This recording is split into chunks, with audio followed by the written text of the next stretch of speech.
Hi, Professor.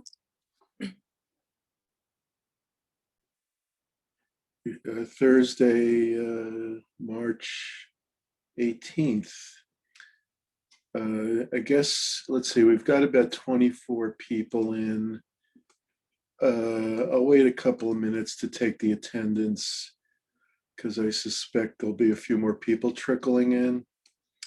Although for some reason, the attendance in this class has been a little less than my other three classes. I'm not sure why. But in any case, tonight we're going to do training and development. It's an important topic. It is certainly of strategic importance. And we'll also discuss some writing issues. I don't think I've done the commas in this class. I've done it in my other classes, so we'll get caught up there. First off, are there any administrative questions? Like, I don't think anything's due in this class for a week or two, a couple of weeks. So I kind of scheduled you guys towards the end of the semester, not for any real pedagogical reason, but just because I have several other classes this semester and I couldn't do everything at once. So basically, do you have any questions or concerns, administrative issues that you want to ask about? Anything about the SAS paper it's going to be due in a few weeks? Anything along those lines? Denise? Yes, Professor, I have a question. I told you before that I did the SAS paper early. Did you get a chance to review it? Because I didn't receive. I emailed it back to you. Okay, because I checked my emails and I didn't see. Did you look in your spam folder? I will have to check in my spam folder. Let's see. I'm looking for your name.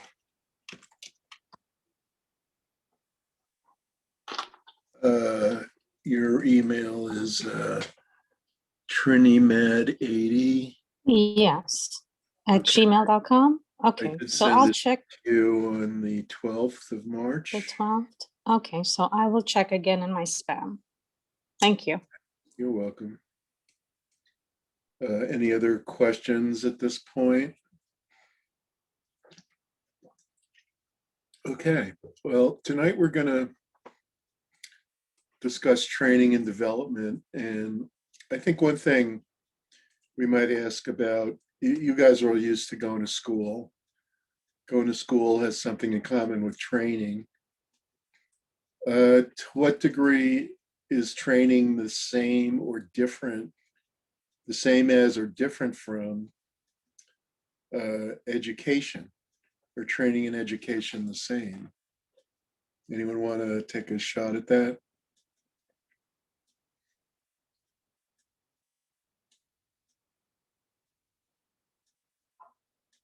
No? Nobody? Professor? Yeah. I would like to take a shot of it. The training that you would get at a live job, it's different to what it's like a total different environment, because what you're learning in school is not actually what the real world experiences they're going to teach you. Okay, that's one way to look at it. So in school, there's less concern with reality, I would say. Yes, right? Yes. That's fair. Of course, not all courses aim to teach you about the practical world. If you take a class in philosophy or literature, liberal arts, you're not going to learn stuff that pretends to be immediately applicable to the real world, quote unquote, the business world. It often is relevant to the real world, but like if you take science, it's about the real world, but just not the world of our day-to-day experience. But yeah, go ahead. I'm just talking from experience in the business field. It's a total different learning environment. So in other words, when you take business classes, they're often not relevant to the business world that you experience. Exactly, exactly. So you're not talking about education in general, you're specifically targeting business school education and Yes. saying that it's not always that relevant. No, it's not. Yeah, I would say that's true. Although I have to say, when I try to do stuff that's directly relevant, I don't always get a great response, like with the informational interviews. It's always an uphill battle. Like people don't like them. They've often had people not doing their best at them or complaining. Uh, so this thing that we want the real world isn't always borne out. I think what the students think they want is the real world, but many of them don't know what the real world is. So what they think is the real world is what the world has been taught to them to be by other professors. So I know you've actually been working, but the ones who haven't are often not, not in a position to assess what is the real world, and so it can't really judge whether something is of the real world or isn't of the real world, and it won't be until they actually work on the job that they see what's relevant and what isn't. So, it could be years away till they can tell. And, so I think there's a lot of issues there as to what you can do with that. I think part of it's also the training of professors isn't necessarily going to equip them to tell you what's in the real world. That may not be all that important. I've written actually a piece about that. The fact is that few business school professors have a clue as to what people go through in the corporate world. Even the ones who've done a lot of consulting don't get that, sort of set of experiences that, they see it from a different perspective. So I don't think business school ever really does a particularly good job of preparing people. We'll talk about that. Um, but at the same time, you could say, well, there's some education, and education being, the broader education is broader than training. Often the liberal arts people will look down on training. And they'll say, well, you get that on the job. So like training would have to do with improving competencies needed today or very soon. Development in the name training and development would be improvement of competencies over a longer term. But education isn't supposed to be about competencies at all, but rather liberal broadening and giving people broader perspectives on things, which is ironic because the chief selling point of education, I would say a big part of the reason why people want to get an education is to improve their pay, their salaries. So in other words, you don't get promoted unless you have a degree. And the businesses are claiming that the degree is necessary for a lot of jobs. And I said, when we talked about job analysis, I said that they often are basing it, they're inserting the solution to the problem into the definition of the problem. So that, in other words, when they do job analysis, they assume jobs require education, but they can't really validate that claim.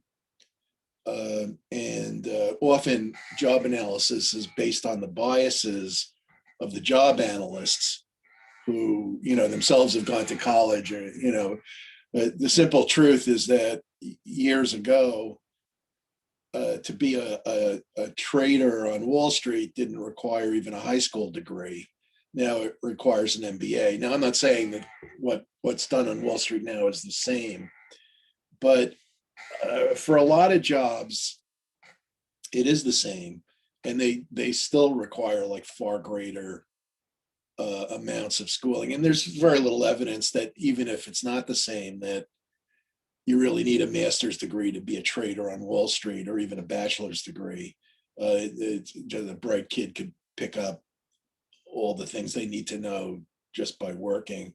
Just like the youngsters knew the computers better than the old people during the last 20 or 30 years. They didn't need to have degrees. The old people had the degrees. That didn't mean they knew the computers any better than the kids. So in the same way, they could pick up this computer knowledge they need on Wall Street on the job. So my only point is that training is something a little different from education, although you can include training in education. And I think business school does aim to do that, like to give elements of training mixed with education and in the context of a broader liberal arts education. So I think there's a lot to think about there. I think HR has not been that careful about assessing when degrees are really essential. And a lot of the reason is what I've been talking about, that there's often no validation of the instruments, including educational requirements, used to assess job candidates. So rather than validate the requirements, that it's just taken for granted. I was like amazed at one of the leading experts in IQ testing who basically says it's superior to almost anything else. When it came to education, he gave a caveat and said, of course you need education. But of course, if you look at where, he works at Iowa State, and professors work in universities, so they can't really say that you don't need an education, because it's like saying it's like when you're trying to sell cars and you go around telling people you don't need a car. It's really not, it's not like well advised to do, although it may be true. So basically, training is targeted directly at the competencies you need to improve on the job. And ideally, business schools would target those competencies. Like the thing is, like if you do that, it's not always popular, because the competencies may not be what people want. Sometimes unpleasant truths are less palatable than comfortable lies. And so what schools are capable of doing is sometimes limited by the cultures of the schools themselves. But in any case, you can train people about competencies, you can train them about the organizational culture, you can help them get socialized through training, you can train them about technology. The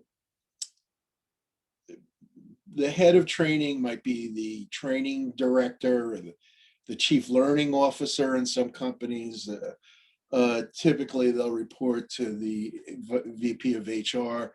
In some companies where training is especially critical and strategic to the company's aims, it will be a separate department. It'll report directly to the CEO. In some companies, usually not. So basically,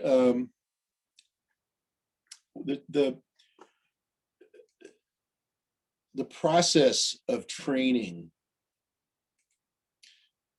can be pictured, I'm turning on this whiteboard, as like a 3-step process. where you do what's called needs analysis. You design the training, and of course you execute it. So I'll say a 4-step process. Execute training. And then, all importantly and frequently not done, evaluate the training. All right. There's a lot done on the design and execution. Needs analysis is often done. The evaluation is often wanting, just like the validation is with the staffing issues in real world practice. So HR people are not rigorous about evaluating training, and we'll get to that.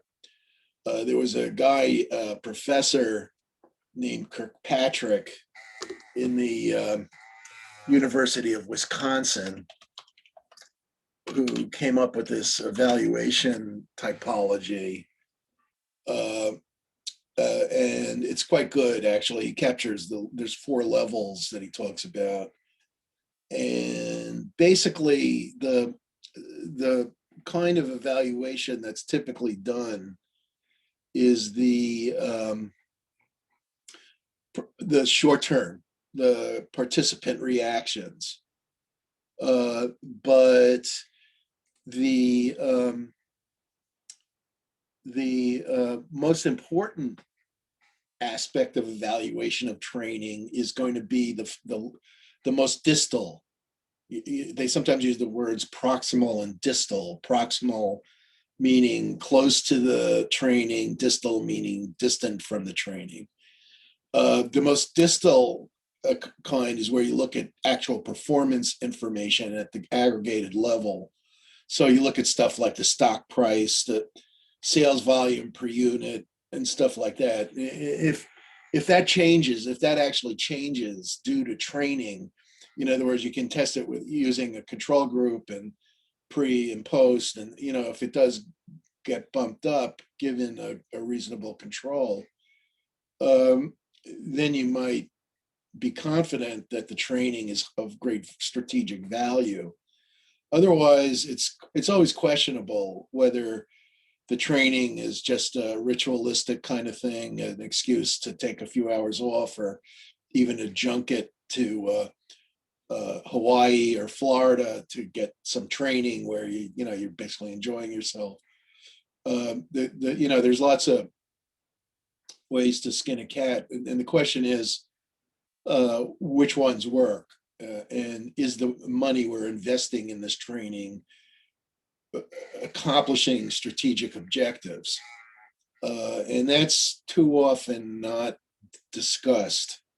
It's taken as a tautology, as given a logical necessity that if you train somebody, if you take something like I've been doing this.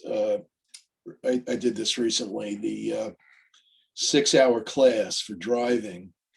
If you get a lot of points on your license, they reduce the number of points. But equally, from my standpoint, I didn't have points, but I wanted to reduce my insurance premium, so I just bought a new car. So I did the training, and if you take the training, you get a reduction in your insurance premium by 10%. Now, whether that's validated or not, I have no idea. I don't know if the state actually did a study and found that there's a 10% reduction in accident rates if you take the training, which would make the 10% reduction make sense. Or did they just simply capriciously say there's a 10% reduction? And that's the kind of thing that goes on in the corporate world, that it's okay, we gave someone training, therefore there's a desirable effect, but that's not necessarily going to be the case. You always have to ask yourself, what is this really doing? So basically, if you start out with the needs analysis, needs analysis is closely linked to job analysis, which we talked about last time. And job analysis is where you're getting information about jobs using methods like observation and interviews, questionnaires, diaries.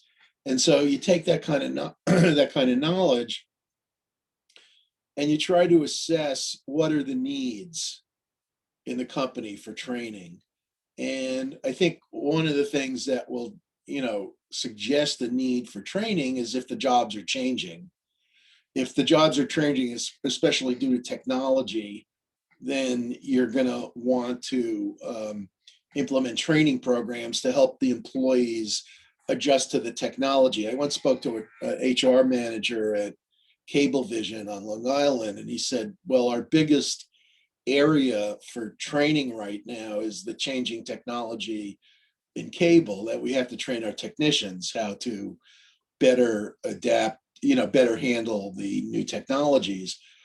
But in general, the one thing that's often needed isn't so much the technical knowledge, which can frequently be handled easily, but rather the interpersonal skills that are needed on the job. And so a huge area for training has to do with socialization, getting along with people, improving management skills and stuff like that. There's lots of other reasons to have training besides, job needs and the need to get along with people.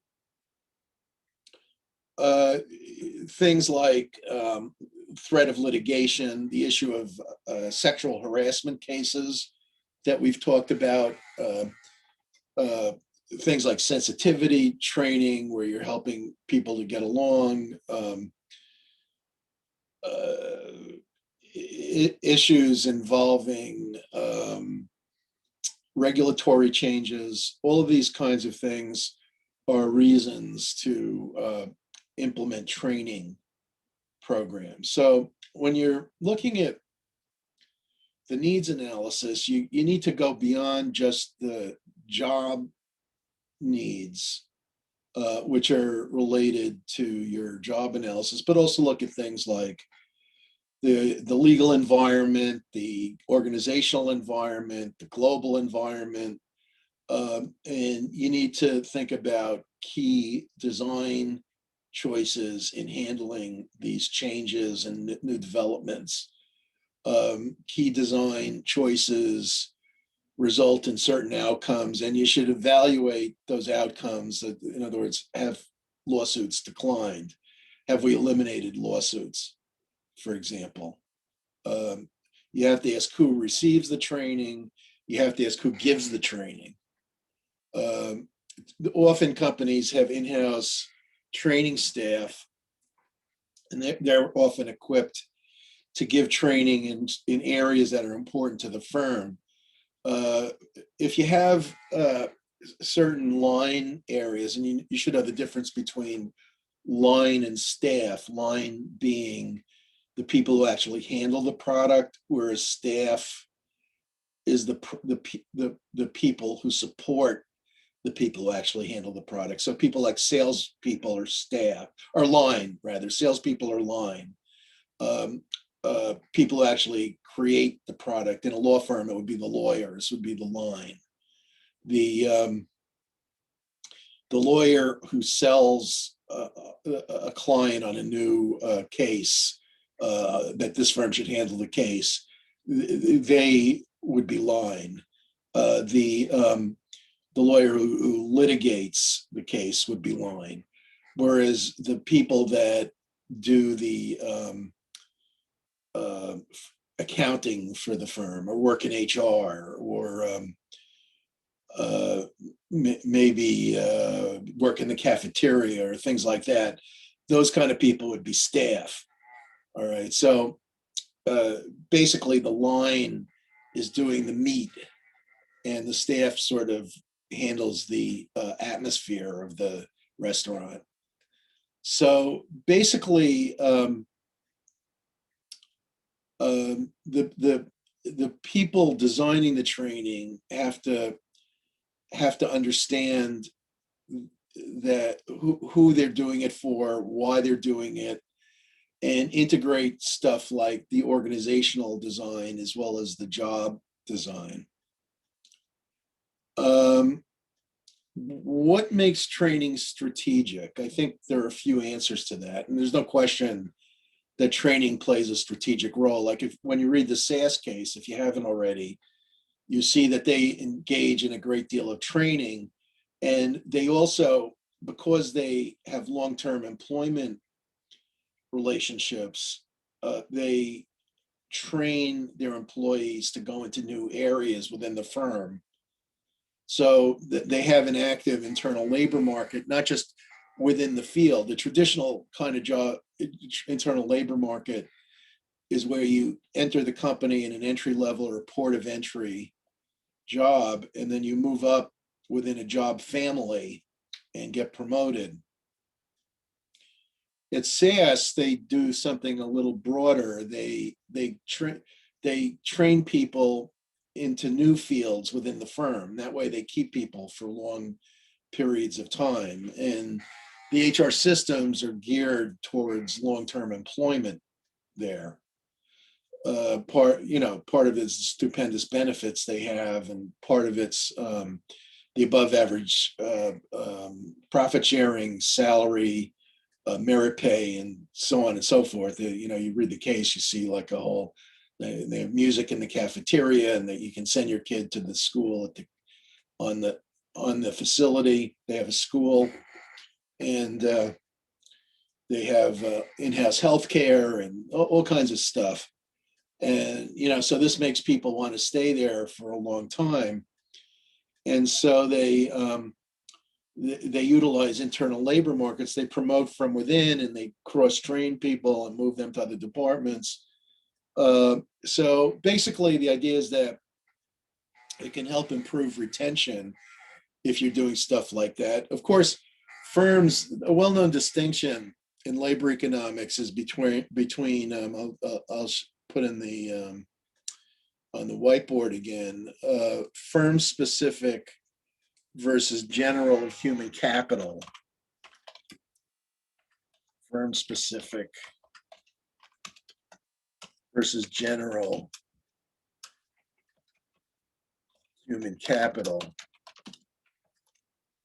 Firm-specific capital is human capital is what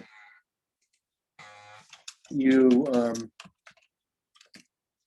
learn on the job that just applies to that one firm. So you're working in a place and you learn stuff that only applies to that one firm. General human capital would be stuff that applies to every firm. So like the stuff I'm talking about, a lot of it applies to every firm. So it'd be general human capital. Whereas like if you learn in your company about the organization and its culture and why they do things and their attitudes towards customers and how you win customers using their techniques, that would be firm-specific human capital. In the case of SAS, they have huge firm-specific human capital because their strategy of getting to know the customers, they have ballots, they interview them at trade fairs, they invite them to the company. They get to know the customers really well, and this leads to employees who have singular knowledge about the specific customers, who in turn, for whom in turn they devise new computer systems and programs that enable the customers to compete using analytics. So basically, they tailor these analytic programs to the needs of their customers, and they gain knowledge about the kinds of customers they have. And so that kind of knowledge is firm specific. You could be a statistician and be good at computer programming and be able to develop computer programs that implement sophisticated statistical methodologies like linear modeling or regression or cluster analysis or whatever. And you can write programs that do that, but applying that kind of knowledge to the specific needs of your clientele causes you to gain insights that other statisticians don't have. So that would be a kind of firm-specific knowledge that is in part gained on the job, but probably also the subject of some of the training that SAS does. So in other words, they can do two kinds of training there. One would be general training, which they're probably not that motivated to do, because you can take that anywhere.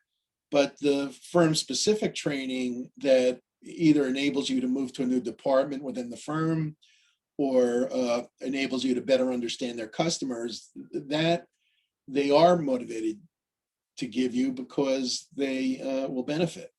So both kinds of training are important, and firms do both. One thing a lot of firms do, or used to do, I witnessed firsthand as they were pulling back on this, but I got an entire master's degree paid for courtesy of the International Nickel Company.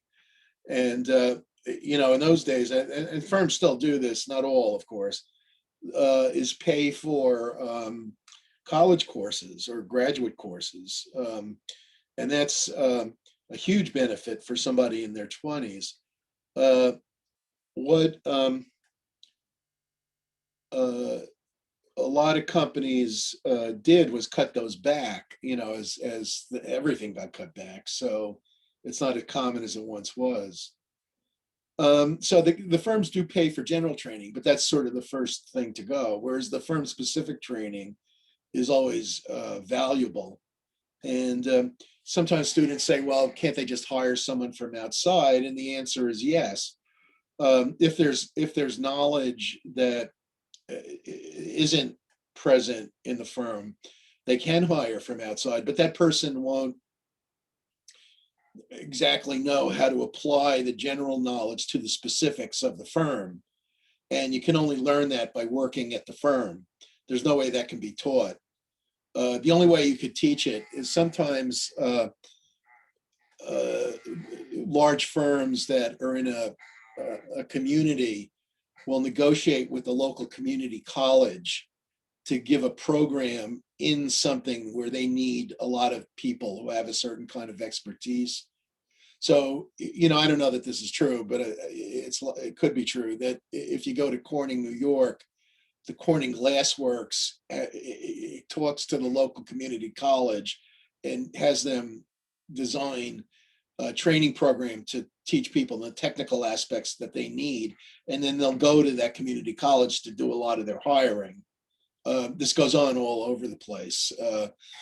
And it's kind of why community colleges are successful, because they are good at targeting firm specific kinds of things and practical kinds of knowledge bases that lead to technician jobs and things of that nature. But in general, education doesn't give you that firm specific knowledge. And so firms benefit tremendously. I have a friend here where I live, which is near where there used to be an IBM plant decades ago. They closed in the early 90s. And basically, he had worked there for 10 or 15 years. And when they closed the plant, he lost his job. But he did something that only he knew how to do. And they didn't realize that when they fired him. So they went back to him and they said, look, we didn't realize we need your expertise, but we can't hire you full time, so we'll hire you as a consultant. So they didn't go to somebody else because he knew the specifics of their problems. There was no one else who knew that. And so he got hired back, but at 3 times the pay. Go figure. And he did it for 5 years at 3 times the pay. And then they finally said, okay, we're hiring you back at your old pay or some adjusted version of it. And so he lost that gig. He said it was the best 5 years of his life. But basically, that kind of illustrates how firm-specific knowledge is of incredible value to companies, and it's not always expressed in the pay rate. So what a lot of companies do, and this is a well-known model, like if you draw a line, like this is the market value of the job, what they'll do is they'll hire you below the market at first, and then after a certain number of years pay above the market. At this point, you're earning below the market because they're not totally compensating you for your general skills. Up here, they're giving you a greater amount because you have firm-specific skills that you've learned in this period that they're gaining from. All right, so he was when he got laid off, he was probably a year or something, and they were already gaining huge profits from him over what he was being paid for. And when they realized what they had done, they couldn't just ask him back for a variety of reasons. I don't understand their internal concerns, but they couldn't just invite him back, and so they had to pay him the market value so that he wouldn't just go somewhere else. He could have easily just gone somewhere else where he would have had a permanent job. He was a trained chemical engineer with a master's degree. So basically, training will often generate value, but there's no guarantee. And the firms need to be better at assessing whether it's creating the value. So basically, training clearly, if you have some strategic change, if you're engaged in organizational change, if you need to develop a new business strategy, if you need new behaviors, if you need new leadership, then all of those are reasons for training. When I worked at J&J, there was a guy there who had been a vice president at one of the divisions, and he was one of a number of people who was being rotated, or who were being rotated around the company into different divisions and staff functions. And the reason was executive succession. That, in other words, companies need to plan who is going to succeed the current top management cadre. And at a good company, what they'll do is they'll identify the best people below the top level, and then look for what their shortfalls are, and then train them by rotating them into new fields so that they get exposure. So like if you've been a great marketing vice president and they think this person might be a good CEO, don't just kick them upstairs or her upstairs when they're not experienced in finance and in operations. So what they'll do is they'll revolve them or rotate them around the company, and so that they spend a year or two in one job, a year or two in another job. And so they've got a bundle of people, not just one or two, who can become CEO, who have the knowledge base to become CEO. And that's true in a small business as well as a big business that's well run. In a small business, say in a family business, the family that doesn't give the children a job, and then the one that's running it dies, and no one else knows how to run it because they've been working there in menial functions, is foolish. So in a well-run small business, the owner will pick the children carefully. Only one of any number of children might be suited. Not everybody wants to be a business executive. Not everybody, especially if you're from an affluent background and you can pursue a career in music or in teaching or whatever. You can go to get a degree and do whatever you love.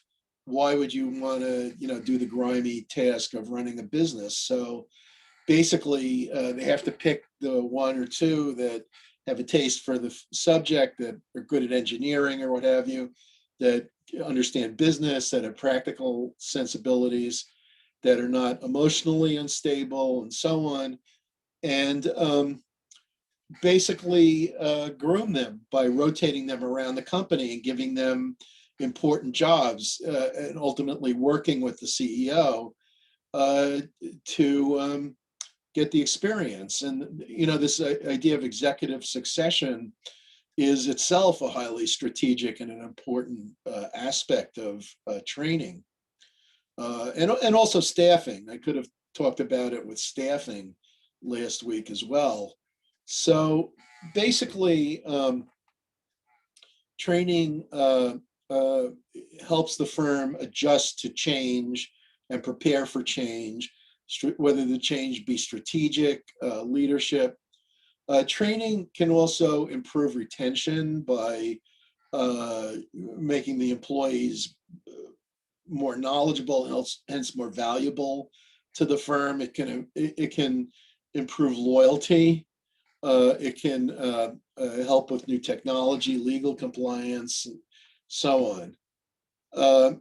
So as I said, the first step of the training methodology is to perform an organizational analysis. So, oh, you know what? I forgot to take attendance. Before I continue with the organizational analysis, I'm going to call your names off. Please let me know if you're here. Ahmad, Syed Ahmad, Romina Bala, Here, Rabaya. Professor. Okay, Romina, Lanice Bordeaux, Lancy, I'm sorry, Lancy Bordeaux. Lancy? Yes. Okay, Lancy, thank you. Brianna, I'm here. Esther? Esther, if you're having trouble speaking, you can write it into the, I know you've had trouble in the past, you can write it into the chat area.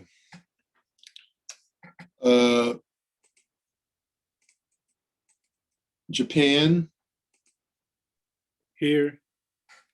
thank you. Bilal, Here. Tristan, Here. Princess, I'm here. Jafar, Here. Shazi, Here. Catherine Kim, Catherine,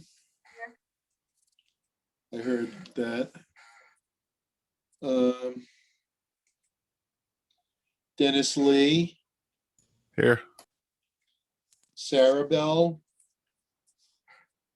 Here. Tyler, I'm here. Denise, I just heard you. Yes, here. Thank you. Baron, I'm here. Jennifer, Here. Jesus, Jesus is here. Jesus, I keep saying that. It's okay. Okay, sorry. Ixchel, Ixchel. I'm here, Montoya? Professor. Okay, I'm here. thank you, thank you. Brittany, I'm here, Professor. An Nagoyan, I'm here. thank you. Diana Owusu, I'm here, Professor. okay, got it. Elizaveta, I'm here. Adley, I'm here. thank you. Alyssa,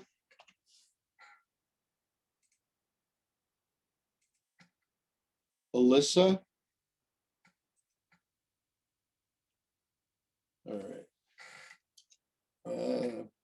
Joanna Sokolowski, I'm here. John St. Fleur, Present. Present. Johnny Tapia. I'm here, Professor. Thank you.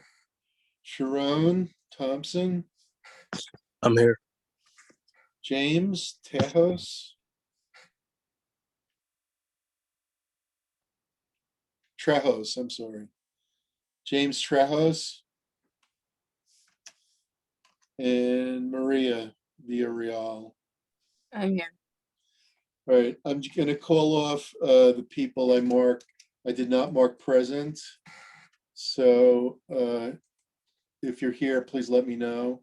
Syed Ahmad, Esther Chabot,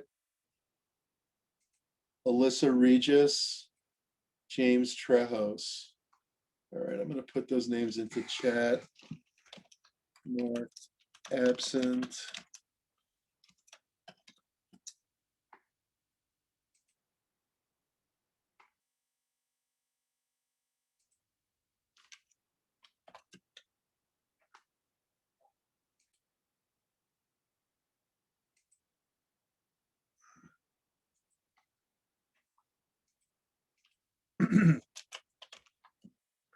Alyssa and James.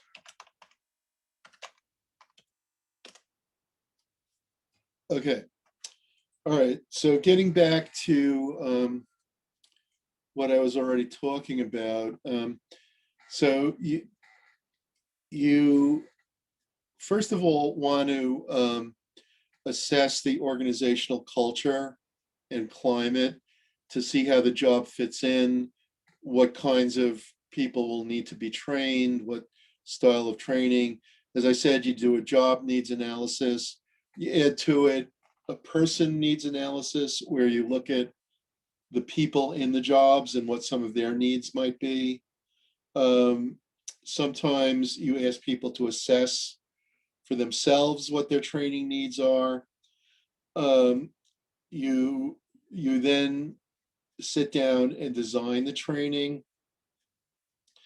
In adult education is characterized by different concerns from early life education. In particular, adults tend to have shorter attention spans and be less able to learn than children are. So in designing training, there's a basic principle that less is more, that you avoid information overload, and that you use multiple methods. Multiple media are desirable in designing training. Some concerns there, you need to give people insight as to what they need to learn. As I was saying before, not everybody will know that. The culture of the company may not be conducive to their knowing what they need to learn. You have to motivate them. Sometimes that might mean offering rewards. Sometimes you need to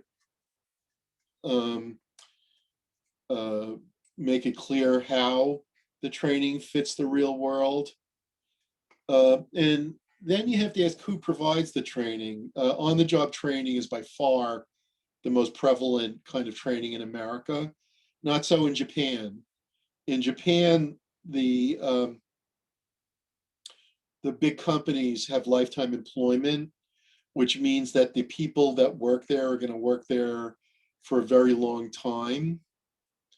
And so basically, the Japanese companies can afford to spend more on training because they'll reap the reward later on. And a big part of Japanese corporate culture has been the quality management issue. And a big part of quality management is standardization. So by giving everybody the same training, the Japanese companies are good at standardizing the employee's knowledge base and employee performance. And so basically, if you give everyone the same information about how to perform and everybody implements it, then you're going to have better quality because there's more standardization, and quality means standardization.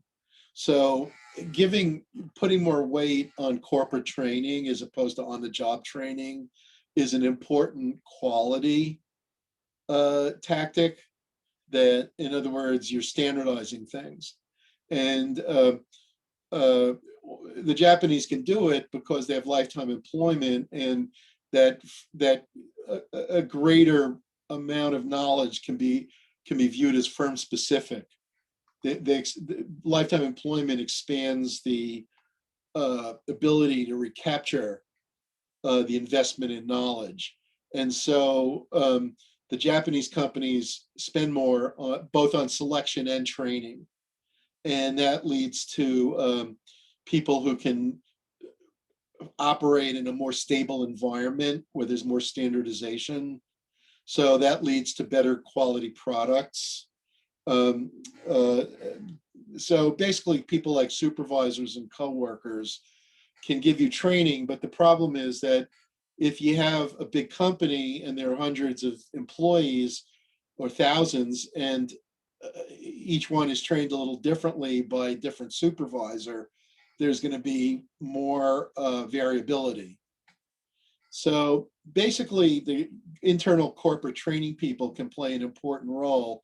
You can also have external subject matter experts. You're going to get that, like if it's the kind of training where there's been a new law passed, or there's some kind of new statistical methodology or mathematical thing that was discovered, a new technology, or something of that nature, or like maybe the company just wants to introduce some new ideas into the company. When I worked for J&J, there was a big thing that they were having an art professor from Rutgers, which is across the street from the corporate office. They were having an art professor from Rutgers come in and talk about art history, because some of the executives felt it would broaden everyone's horizons and make people think more creatively if they had an art class. So there were people like taking art lessons, not painting, but like art history, not the actual art, but like learning about the art and stuff during lunch hour.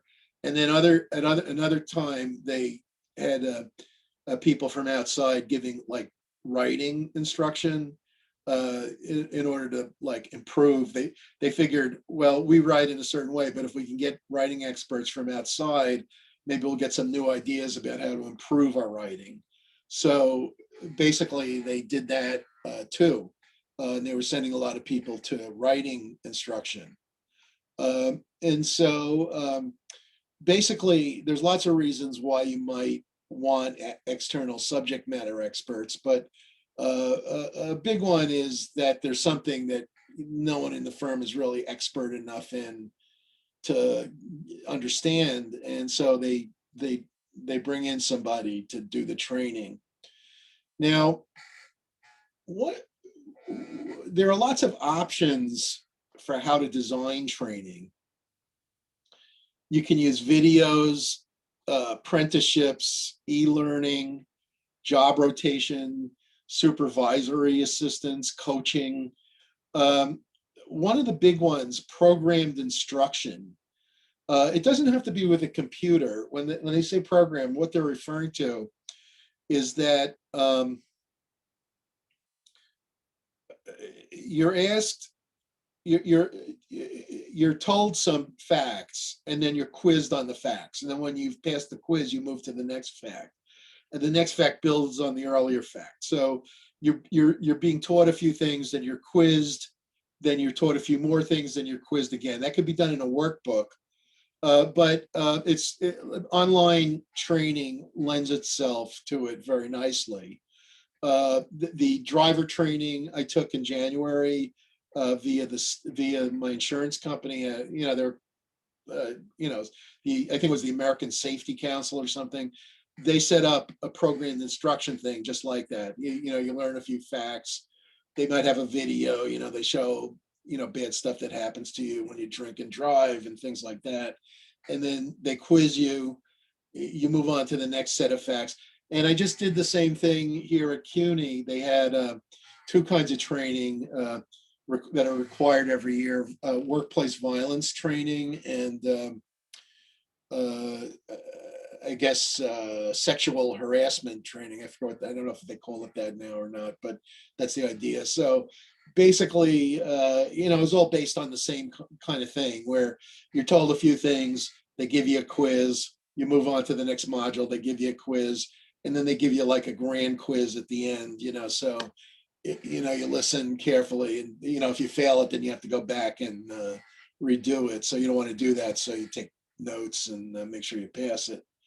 So basically, program instruction is a good thing. Obviously, you save if you've got 100,000 employees. I forget how many employees CUNY has, but it's a big number or whatever it is. I'll look it up while I'm talking. If you got a big number of employees, you save all the trainers' fees. 6,700. Well, it's not that many, but at a place like IBM, it's going to be more. Federal government is going to be huge. So basically, you can save money on all the trainers' fees. But the problem with programmed instruction is that it's relatively rigid. So in other words, once you program it, it can't be changed. One of the advantages of classroom instruction is that professors are not that expensive. You earn a decent salary, but it's divided by 4 classes. So rather 8 classes a year. So it's not that much per class. And then if they hire adjuncts, it's even less. And if they want to teach something new, they can just say, okay, here's a new class. Go prepare lessons in it, and you can. Whereas if you've spent a few $100,000 programming a lesson, producing driver training or workplace violence training, and you need to change it. Let's say the laws change or whatever. You then have to redo it, and so you then have to respend the hundreds of thousands of dollars. So you only want to do it if things are relatively stable, they're not changing a lot, and you've got a huge number of employees where you're really going to benefit from the computer, standardization of the training. The advantages of programmed instruction, especially online, are ample. That basically the employees can do it at their own time. They don't have to travel. They can do it, in their lunch break or whatever. There's a lot of reasons to want to use that approach. Okay, now what are outcomes of training? What then benefits the firm by giving the training? Well, clearly there might be skills. There could be cognitive knowledge. Now you know about this new regulation, about this new tax law, about how to handle COVID, you have a new skill that you can use. So cognitive knowledge and skill-based are important, and then effective outcomes. In other words, you might have emotional change. You might think, oh, this is really important. I think part of the reason why the driver training might have an effect is not so much that you learn a new skill as that you're made more aware of the importance of safety, and that knowledge base will cause you to drive more carefully. So in other words, it kind of creates a cognitive dissonance that you see all the bad things that happen to people that get into accidents. You say, okay, well, I'm going to do the right thing. And so you avoid the accident. That's basically because you're doing the right thing. So what are apprenticeships? Apprenticeships are where you learn on the job. Apprenticeships were very, very common in the late early modernity, late Middle Ages, as the economy was shifting from one of almost entire agriculture to doing work at home. The use of apprentices became widespread. Of course, it's a little different in our world because in those days the apprentices were children, and so they would be taken on by a master. There's a great, if you ever get a chance to read the autobiography of Benjamin Franklin, it's a wonderful book, and he talks about how his father took him around Boston and showed him all the different crafts that people were doing, shoemaking, glass blowing, and butchers, and all the stuff that people were doing for a living. And he said, which one do you want to be apprenticed in? And he ended up preferring what his brother did, which was printing.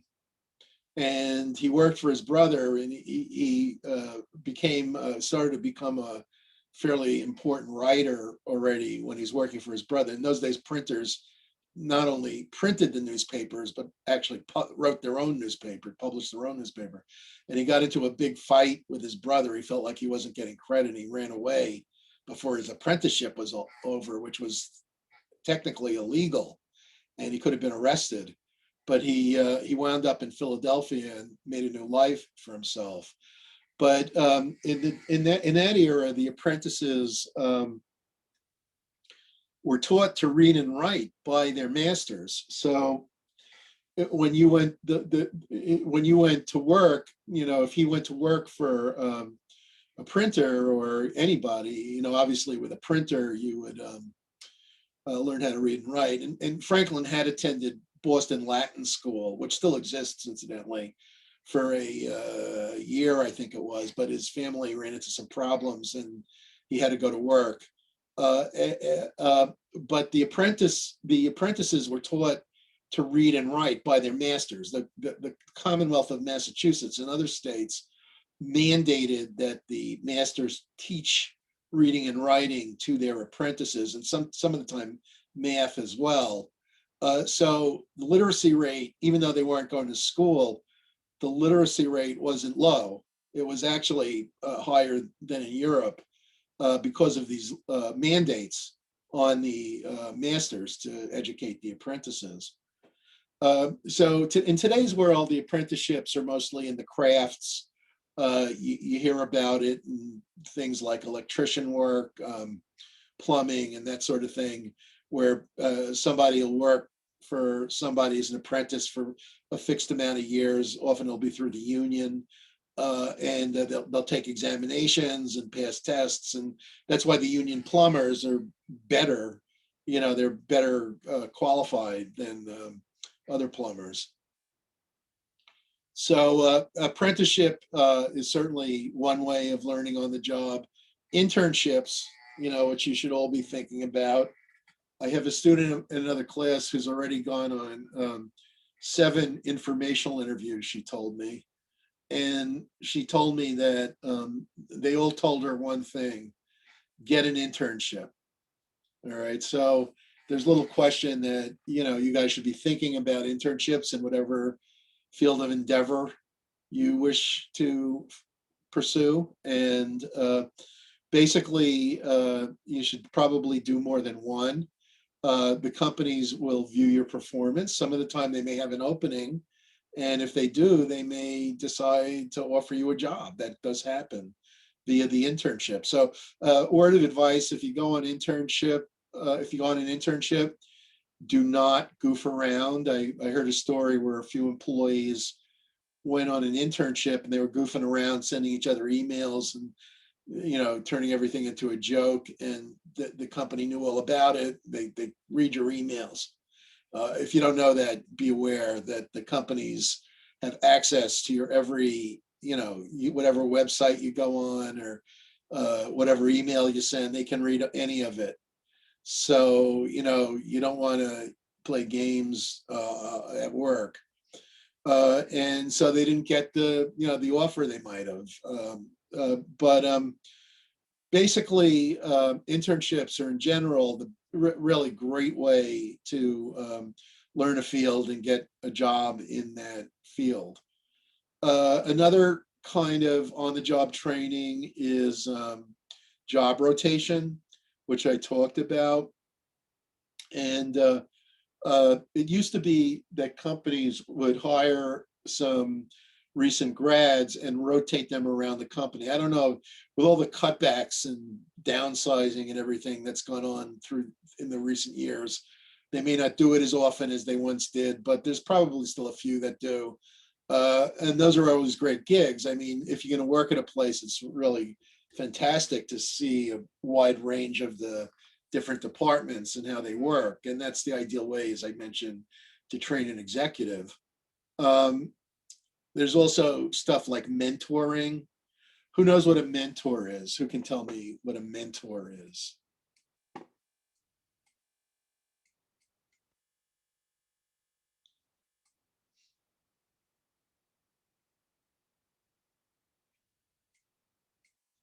Anyone?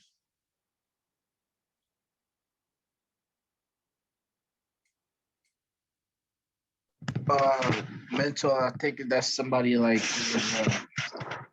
guidance. Basically give you advice on how to Yeah. approach.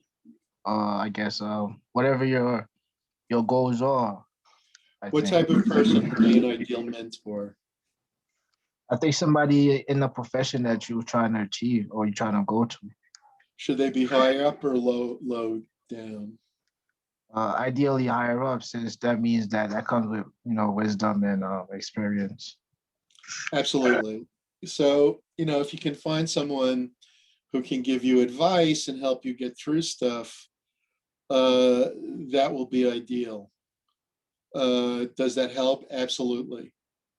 All right. So you want to develop relationships with higher ups as well as with people just a level or two above you. And that's how you learn. So getting advice from a boss or having a mentor, it's going to be a lot more likely that you're going to succeed if you have a mentor. That's the story of Jack Welch. Does anyone know who Jack Welch was? I'll put his name in chat. Ever hear of him? Who was he? Anyone? Anyone know? Going once, going twice, and I'm not getting any responses. Thank you, John, for that, by the way. Jack Welch was the CEO of General Electric in the 90s and into the turn of the century. I'll get the exact years. And he was famous for being very effective. After he got out, he became CEO in 81. And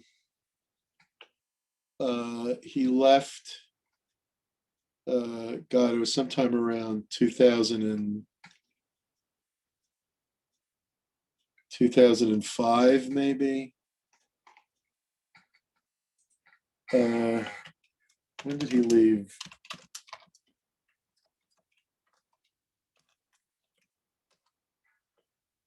2001. Okay. So it's from 82 to 2001. That's 19 years. That's long for a CEO. And early in his career, what he did was he fired a lot of people and got rid of what he thought was a lot of inefficiency. And then he instituted what he called, I don't know what he called it, but he instituted a performance appraisal system where he would fire the bottom 10% every year. So the managers had to give like rigorous ratings, and the bottom 10% would get the axe. And that to me is what it's at a minimum controversial. I don't think it's the right thing. I'll talk about it when I talk about performance appraisal. But in any case, he became famous because he boosted up the share price. The price of General Electric stock went like up 150-fold. And it was the roaring 90s, basically, massive stock price increases. And GE was leading the pack. And after he left GE, it started to become clear that he had done a number of things that led to serious problems with GE. And since his departure, which is almost 20 years ago now, the company has languished. It has not, he didn't leave a legacy that was going to build on what he left. It peaked while he was there. But in any case, I'm not so concerned with his biography, but I just was letting you know to explain why it's significant. When he was right out of school, he had a PhD in engineering. He'd gone to the University of Illinois. He went to work at GE in Albany, at their research plant, and he worked his heart out for a year. He did like everything he thought that needed to be done and then some. And at the end of the year, he got the same performance rating as all the other employees. Everyone got the same. And he was in some kind of group and they all got the same. And he quit. He was frustrated. He said, I worked like twice as hard as everyone else. I only got the same raise. This is not the company for me. I want to achieve greatness. And after he quit, he went home and to Illinois, I guess. And one of the executives called him at home. And he said to him, why did you quit? He asked him why he quit. And he told him. And the guy said, okay, I'll tell you what. If you come back to General Electric, I will make sure that never happens to you again. I will watch out for you for the rest of your career. And that's what happened. And so he not only never had another problem, but he was constantly getting support and guidance from this top executive. And that's a large part of how he moved up the ranks. So something like that can be really huge in your life. And if that hadn't happened to him, if that guy hadn't called, it's unlikely he would have ended up as the CEO of anything. Somebody who quits after the first year in disgust it does not have the kind of personality that usually lends itself to becoming a CEO. This isn't the course where I talk about that more in my 3200 course, but it isn't. So, having that kind of support changed his life dramatically. So mentoring is really important. Another concept is the corporate university. The idea of the corporate university is that there may be a shortfall in the employee's skills. There were some big examples of this. One was at the Motorola, which was an early cell phone manufacturer. I don't know what they do now. They're still around. I haven't been paying attention to them in years,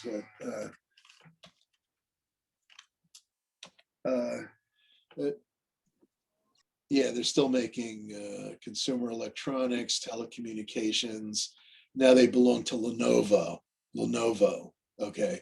So I guess when you see that Lenovo thing, that's often Motorola stuff. So back in the 80s and 90s, Motorola wanted to institute a total quality management program, which I'll talk about later when I do performance appraisal. And they instituted what's called statistical process control, which requires that employees read graphs and have some elementary mathematical, not when I say mathematical, it's very simple kind of arithmetic kind of thing. And also that they be able to grasp some basic statistical concepts. And when they tried to train them in the basic statistical concepts, they realized, first off, that the employees often lacked the most basic arithmetic knowledge. And second of all, often had trouble with English because they were foreign born in many cases. And so they instituted Motorola University. And the idea of Motorola University was to give them the language and arithmetical skills they needed to function in the TQM environment. Another example is General Motors. Years ago, they instituted General Motors University, which trains college students. You could go there as a college student in automotive engineering. And, clearly they're going to hire a large number of those people, and others will be eminently qualified to work elsewhere. It's a well-paying field. A third example is McDonald's. McDonald's, from its earliest days, established something called McDonald University. And theoretically, you major in hamburgers and minor in fries. Not quite. It's actually more a matter of interpersonal skills training than the technical aspects of running a franchise. But a big problem for McDonald's, which is true of the Japanese companies, which emphasize TQM, McDonald's had to by default engage in a lot of TQM-like practices, even though it didn't quite understand them as TQM, I don't think. But they a lot of their practices are very closely related to TQM, total quality management. And you can tell that because the stores, if you go around the United States and you go to McDonald's, like if I go to one in Delhi, New York, or I go to one in Brooklyn, or, I go to one in, Westchester County or wherever, or another state, it's always going to be the same. There might be some are a little sloppier, some are a little less well managed, because they can't control totally the franchisees' personalities and stuff. But there's a huge degree of standardization. And that was a problem for them from day one. And the McDonald's U helps accomplish that. And of Hey, course they Professor. have, yes.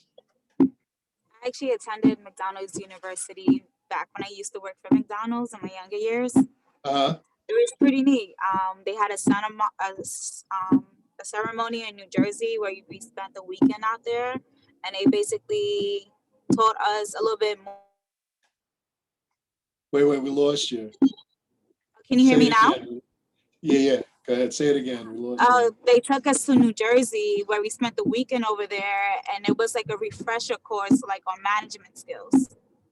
Yeah, that's right. They have a bunch of different training programs. I'm interested that they did it in New Jersey. I guess they've decentralized. It used to be mostly in the Chicago area where the headquarters was in the past. But now the headquarters moved, right? It's in Florida at this point. Is that true? I'm not 100% sure. I stopped working for them like a good couple of years ago. Yeah, that's really interesting. Thanks I for just that. remember that part. That's really cool. No problem, Professor. What kind of facility was it? It was in a hotel. Like they had like a hotel. I don't remember. Like again, it was like a good couple of years ago, like 2013. So they were I've had a couple of basically jobs like since then. traveling. They were like leasing out this hotel and training you in the hotel, then they would move somewhere else and train you somewhere, train other people in a different region or something. Correct. Interesting. Yeah, so these are all examples of corporate universities, and as you can tell, there are varied reasons for why companies will adopt them, but a lot of it is the standardization issue, bringing employees up to speed in their technical knowledge, standardization, and so on. So corporate universities are still with us. And they tend to be sort of in companies that need to invest a great deal in the training. Off-the-job training, off-the-job training can include things like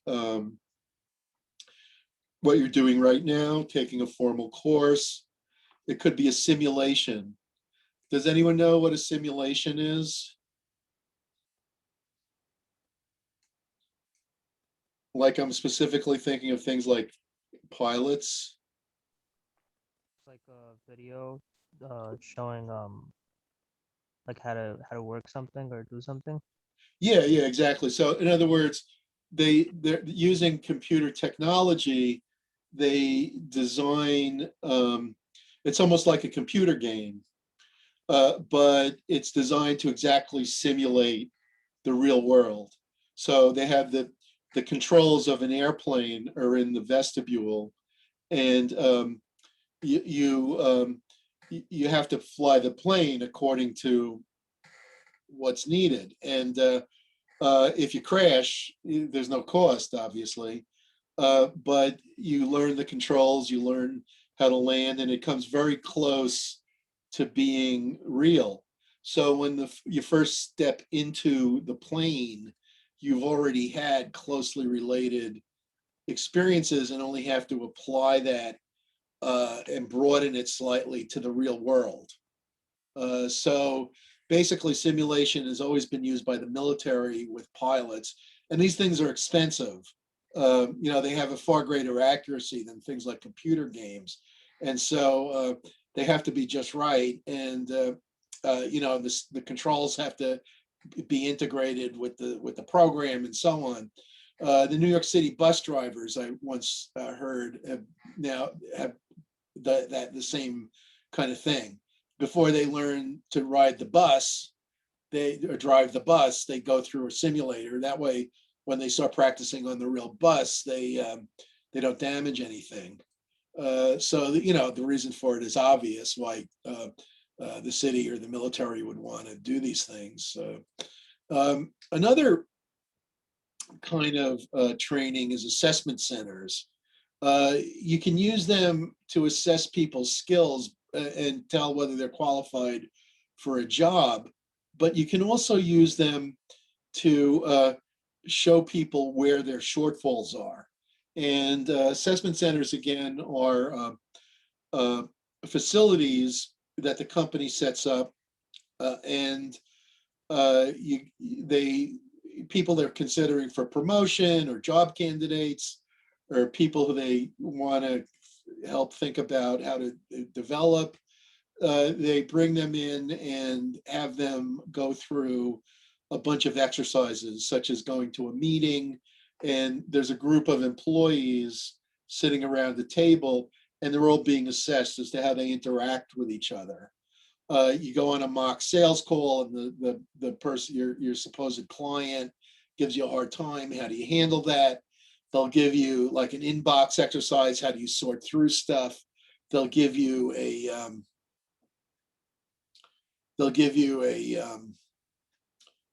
case study to solve. So there are a whole bunch of different kinds of things, both interpersonal, where you're being evaluated by observers, as well as written and behavioral things that you're assessed on.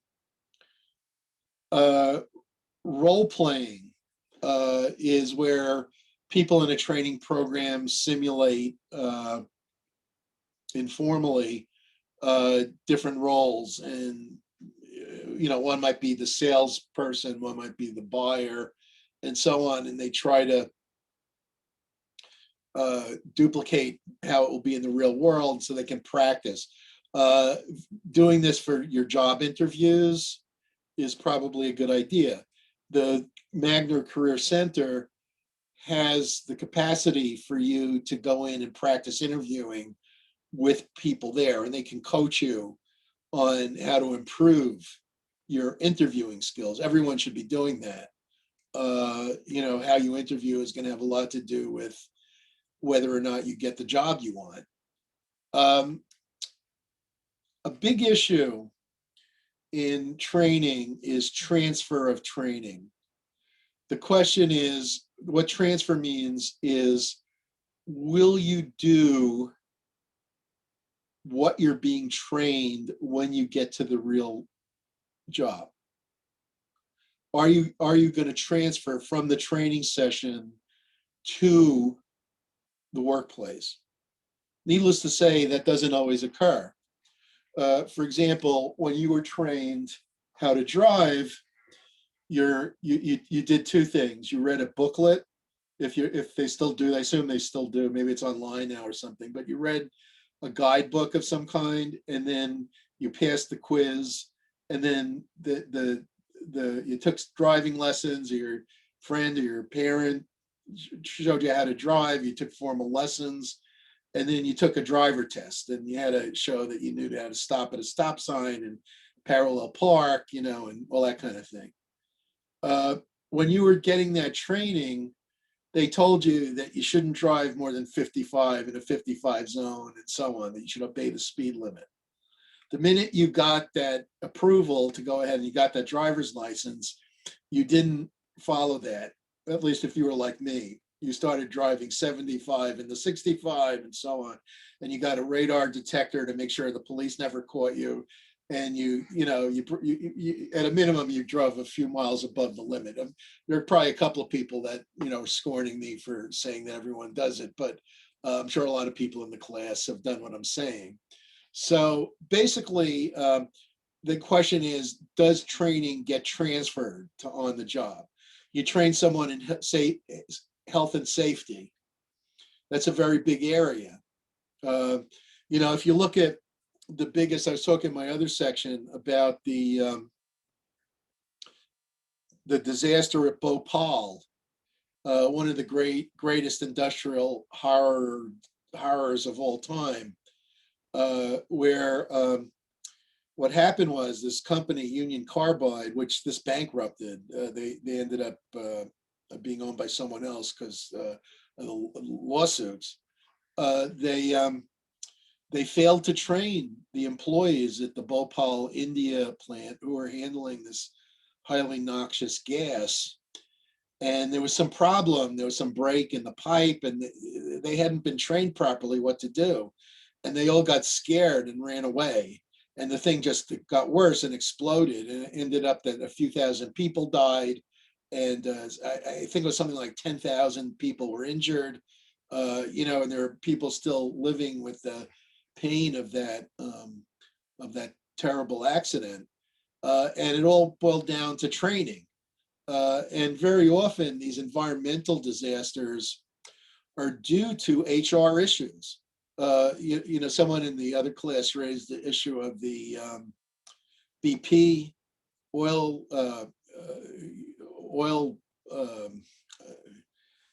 disaster. When was that? About 10 years ago.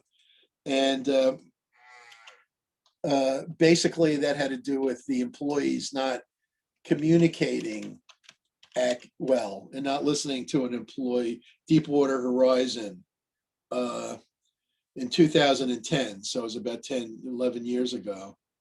11 people died as a result. And this also, while it wasn't probably it was in a way training, because they didn't train the supervisors to listen to the employee. And it contrasts sharply with the nuclear Navy. Most people don't know anything about the nuclear Navy. I met someone who was an officer, and I learned a lot about it. But the nuclear Navy invented nuclear reactors. The guy that nuclear power plants, the guy that invented the nuclear power plant founded the nuclear Navy, Admiral Rickover. And he was a really difficult guy. I won't go through his whole biography. It's a fascinating story, but he ended up being in control of the nuclear reactors unit. And the Navy had tried to get rid of him, and there was a big fight, not between him and the Navy, but between his employees and the Navy, because some of his employees were civilians, and they went to the Senate anonymously. If you were a military person, you'd get court-martialed for doing that, but the civilians were free to voice their views. And so basically, they complained, and it ended up that Rickover was in full control of the nuclear Navy, and he reported to the Senate almost. And one of the things that he did when he invented the nuclear power plant, which was first used for nuclear submarines, the effect of nuclear power plants on nuclear submarines is that during World War II, a submarine could stay underwater for 20 miles. After the invention of the nuclear power plant, they could go around the world. And in fact, in 1957, there was a photograph when he first finished it of the Nautilus crashing through the ice cap at the North Pole, demonstrating a degree of power that was unknown to submarines before that. So basically, when he designed, my point is that when he designed the submarines, he made the margin of safety 3 times what the engineers wanted. So if the engineers said the safety of margin, it's where it's virtually it's almost totally improbable that there'll be a disaster. If they said it's X, he made it 3X. He tripled it. And more relevant to what we're talking about, when he trained his employees, and he personally interviewed every single officer in the nuclear Navy until his retirement in his 80s. And and one of the people he interviewed was a guy who hadn't done well in his coursework, and he what he would do was make sure that these people were willing to handle criticism, because everybody in the nuclear Navy was entitled to criticize everybody else, and there were no uniforms. He refused them that they wear uniforms so that anyone could correct any problem. And that's exactly what the BP manager didn't do. And the one in Chernobyl also, there was a similar thing going on there at Chernobyl too. And so basically, everyone should criticize everyone else, and there are no uniforms. So a private can criticize a colonel. There's absolutely no rank. And basically, what he said to this guy, he was interviewing this guy and he did this all the time. And he said, you screwed up, you suck, you got C's on your courses. I'm really not going to consider you a serious candidate, but I'll give you one chance if you come back and you explain to me why you screwed up.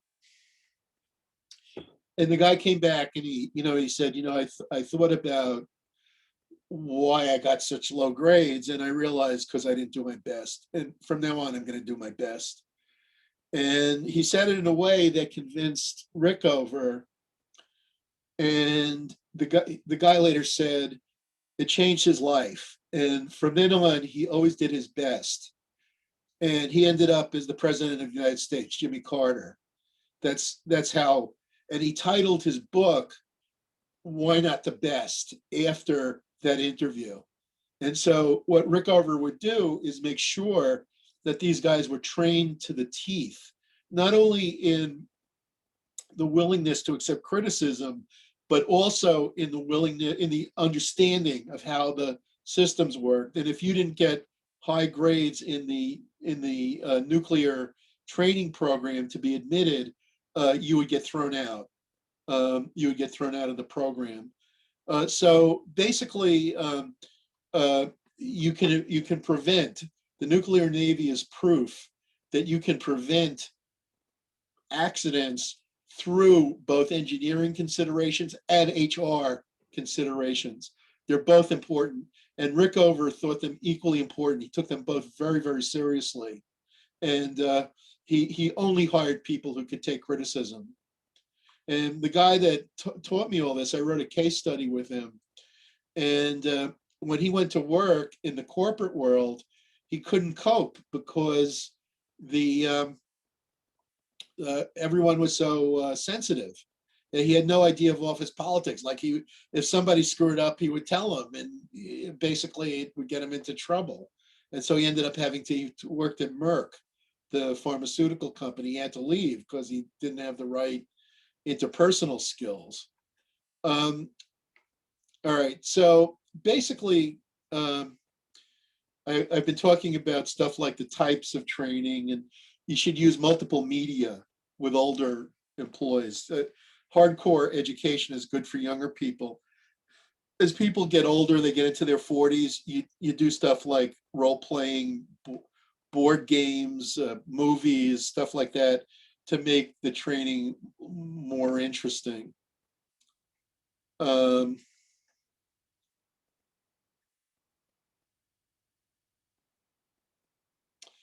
right, now I've been talking about the design of training. I talked about needs analysis. I gave you some examples of people who've been engaging in really great training stuff like Admiral Rickover. And now I'm going to talk a little bit about the evaluation of training. And the evaluation of training was first identified by Don Kirkpatrick. Let me put this on the board, who was a professor at Wisconsin, University of Wisconsin, and also a training expert. And he argued that there are 4 levels. The proximal ones, such as participant reactions, behavioral or knowledge change, and the more distal ones, behavior on the job, and we'll call it union performance. So basically, these are the more proximal methods. These are more distal. And the idea is that, first of all, one way to gauge training success is by gauging participant reactions.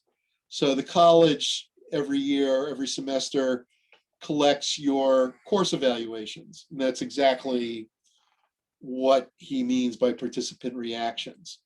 At the same time, I give you an exam. An exam is how much did you learn? That's also a fairly proximal method, and it can be used to assess the course. I don't use it for that, but I use it to assess how hard you've studied. But if I think I'm doing something wrong based on it, I'll change what I do. Another thing I could do, I don't, but you could, like, and in fact, you do it like if you're in like a driver training course, is like change in behavior. So the driver test you take to get your license, usually right after you took the driver training course, that shows, did you change behavior? Did you learn like when to start, how far behind someone to be, and stop at a stop sign and all that kind of thing. And basically, they can do the same thing on the job. Like, let's say you go through a pilot training program, you practice on the simulator, and then they give you a test on the simulator to see how you do.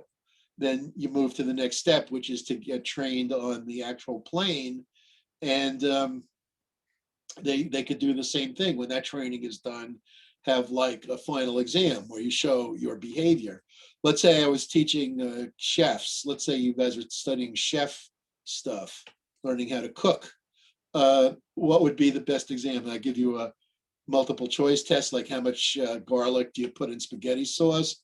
Or do I give you a trial run where say, okay, everyone has to make this dish, I don't know, lobster thermidor, or something of that nature, and everyone has to make a key lime pie, and I list like 6 things, like one of those TV shows where they have the chef contest, and you do that, and I judge each one, like, is it a good did you broil the steak properly, and so on, is the lobster properly done, and so on. So did your behavior change over time, over the course of instruction, I mean. Okay, longer term methods would be, I would say, first of all, in a company, if they go to the job site and they look at you on the job, they're checking something like really important, which is, was there a transfer of training? Did the incumbent actually use the stuff they were taught on the job? Now, that's a legitimate concern, because a lot of time when you train to do something, you go back into the unit culture and everybody says, oh, those pointy heads at the corporate office, they told you to do, that's not how we do it here. We do it differently. And they don't do it the way you've been trained. But why did they take the time to train you? Because there is a better way. Like I mentioned, Union Carbide, and they forgot to train the employees. Well, a company that does train the employees is DuPont. I also mentioned the nuclear navy. DuPont for many decades has had careful health and safety practices where they train the employees carefully on how to do things safely. So if they're in a hard hat area, they do not. Excuse me. Sometimes I get these. This is like a fundraising call, and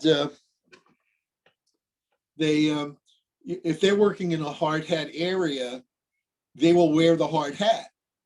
And a lot of companies, they're told, when you're in a hard hat area, wear the hard hat. But then when they actually go to the hard hat area, the guy says, I don't need this, and he throws it away, or I don't need to do it that way, or I don't need to drive this way. I'm a good driver. I know. So they ignore the thing. They think they're smarter. And at DuPont, they don't do that. They're very, very strict, and they all comply.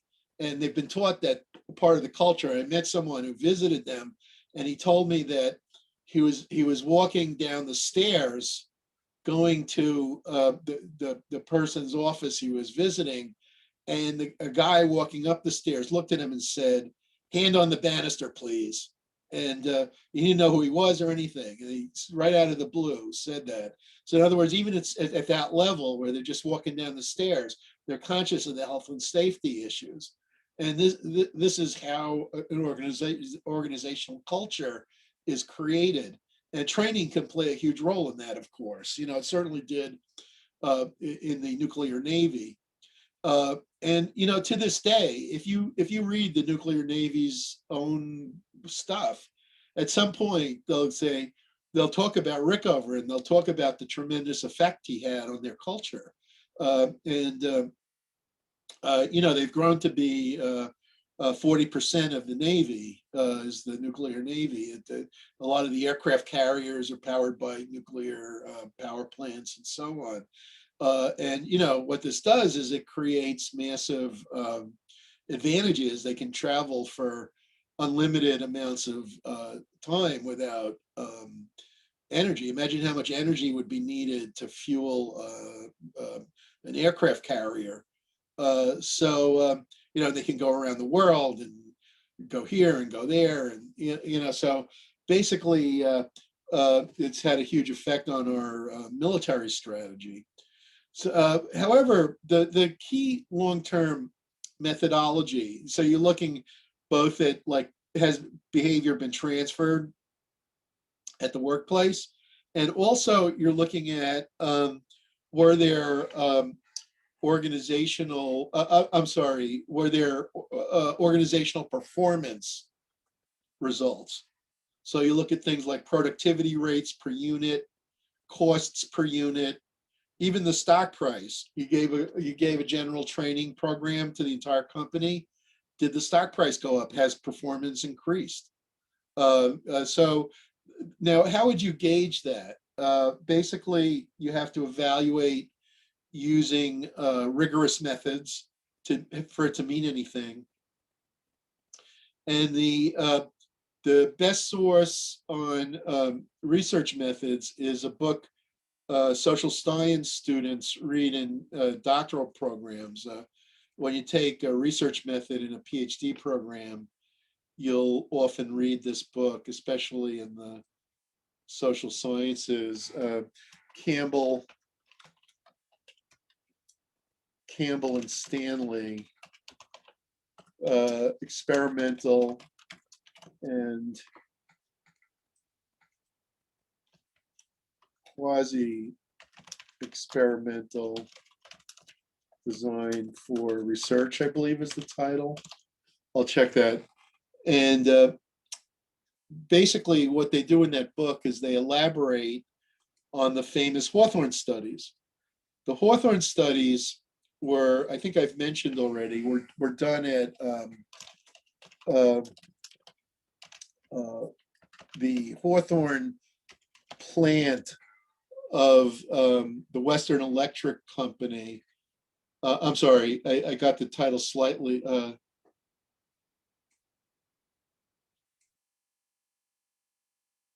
I think they may have changed the title at some point. The 1959 edition was that what I said, but then they may have also called it at another point, or there may be another paper.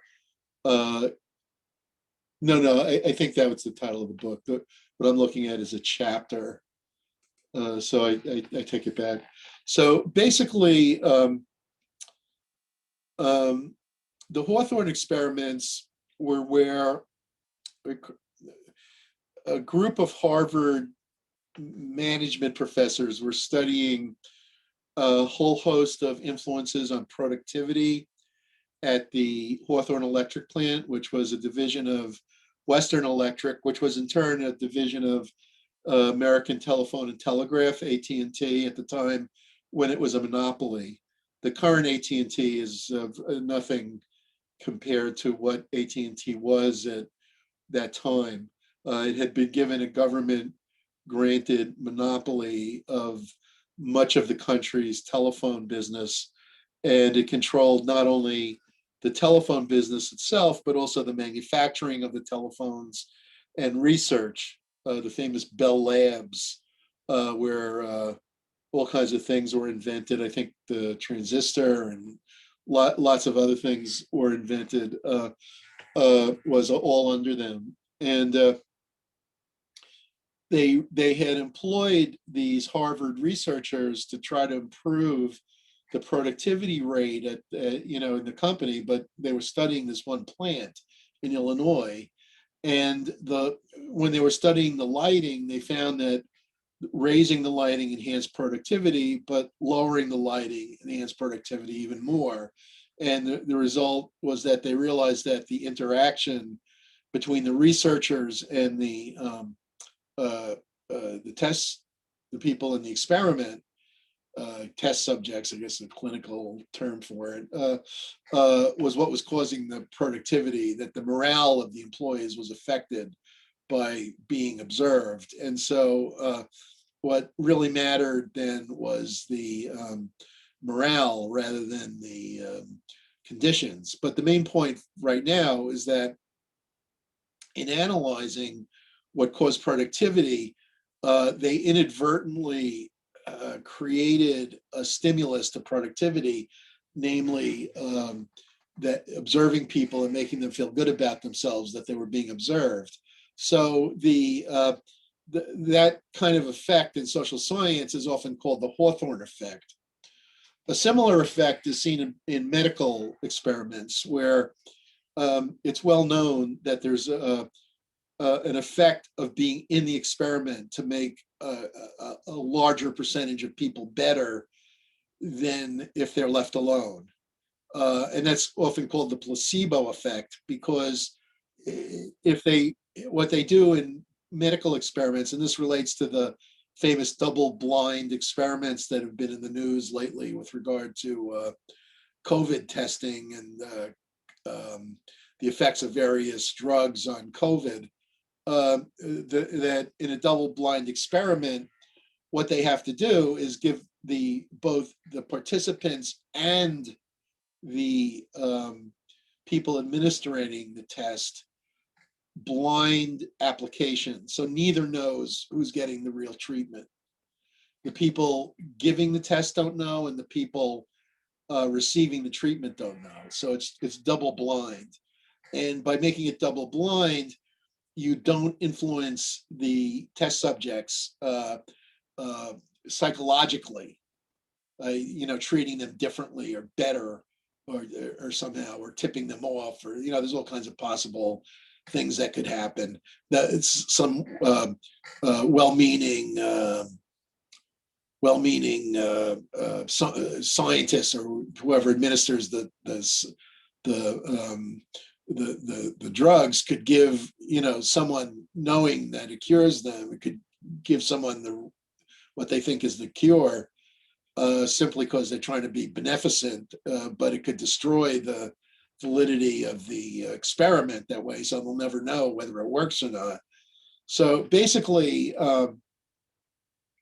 the same thing applies with social science, that if you give something to a group of employees, like let's say, I noticed this, I once wrote a book about wellness programs, and the research in that field is riddled with these kinds of biases, that if you give a wellness program to a group of employees, you can't say that it raised productivity. If productivity goes up, it could be because of the Hawthorne effect, that they got something cool and they were glad, so their enthusiasm went up a little, and that's what caused it. So what you need to do is give one group the wellness program, and one group some other program, such as you open a company bar, or you open a cafeteria, or some such thing, and you control for the Hawthorne effect.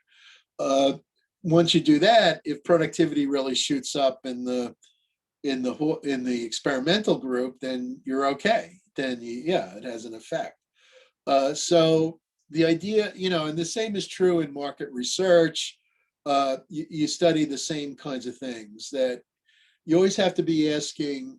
And if you read through Campbell and Stanley, which is like a whole course in itself, you see very quickly that there's almost unlimited threats to the validity of a scientific experiment. So many things can bias research. And the idea that double-blind studies themselves are perfect is also wrong, or that you could have a non-double-blind study that's better than a double-blind study, depending on how the two are executed. So, the fact that something's double-blind, you heard a lot in the news, but it may not be all that important. So basically, though, there's so many threats to validity that you need to really try your best to control for as many as you can. And even then, you're not certain of the outcome, but you're going to be a lot more certain that you've eliminated the many threats to the validity. So you want to do all you can. So you have like control groups, you have placebos, you have you monitor for the conditions in society. Like let's say productivity could go up in a certain group because certain conditions occurring in the outer world interact with things you've given them. And it wasn't really the things, but the interaction of the things with there's hundreds and hundreds of these threats to validity that need to be considered. And so you never know anything for certain. That's the bottom line there, that you never really know anything for certain. And these people who say the science is settled, or that something is really well known, if it's that well known, it's not science, it's common sense. It's no longer science if it's settled. science is never settled.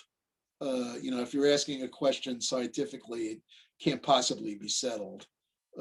So basically, you want to evaluate. Now, how many companies actually evaluate the training using these kind of rigorous experiments? I would say virtually none. So very few companies really have a handle on what the effects of the training are. When I read through the wellness literature, I could say with all certainty that virtually none of the research done, including by academics in the public health schools, was of any rigor. And basically, the companies themselves will adopt training programs because of intuition or belief, but will rarely have any evidence that the training actually worked. Okay, so on that somewhat skeptical and pessimistic note, does anyone have any questions about training or anything else I've talked about so far? We don't have that much longer to go, about a half hour. Anyone have any questions at this point?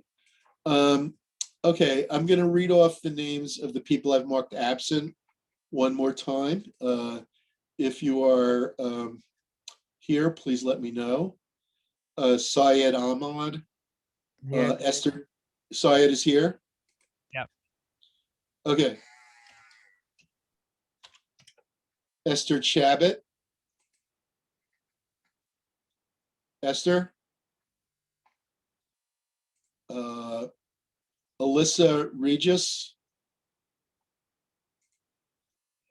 And James Trejos. Okay. For the rest of tonight, I'm going to discuss some writing issues. I know it's late and you want to finish up, but I think this will be helpful. I'm referring to a site called OWL, which stands for Online Writing Lab. And the Online Writing Lab is sponsored by Purdue University. Other colleges have their own. They were like, I think the first or among the first, but theirs was the most famous, but now a lot of other colleges are copying them. And you can get a lot of materials online from all kinds of colleges that I guess they want to bolster their reputation. So they make their writing advice public, and you can get it very easily. So I'm just typing into the web. In fact, I'll show you what I'm doing.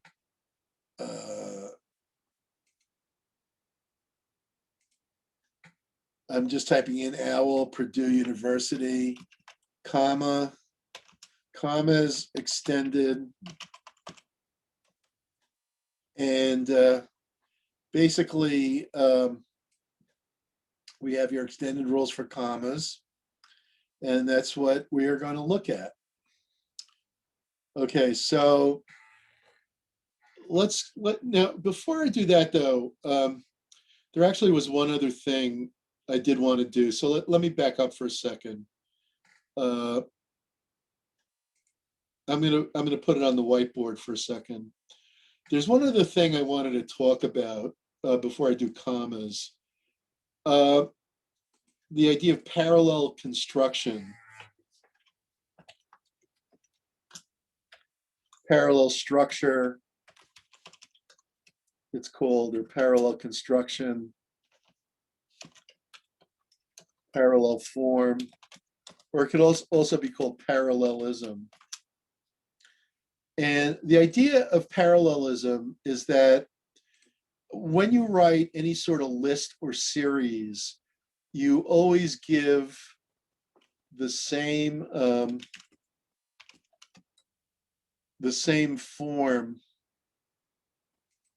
to each item in the series. I'm looking at a website now, and I'm just taking. All right, here's a good example. It's easier to look this up than to come up with my own example while I'm talking.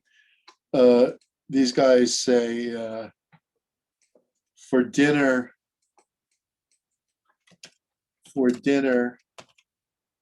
we like lamb chops and to fry Brussels sprouts. I never tried frying Brussels sprouts, so it gave me a cooking idea. All right, so basically, what you have here, there's two objects of like, lamb chops and to fry Brussels sprouts. However, lamb chops is a noun. It's an open compound noun. Brussels sprouts, the reason I know it's open, incidentally, and again, I'm going to go off screen share for a second, go back on screen share, is that if you look up in the web, if you look up in dictionary.com and you look up lamb chops,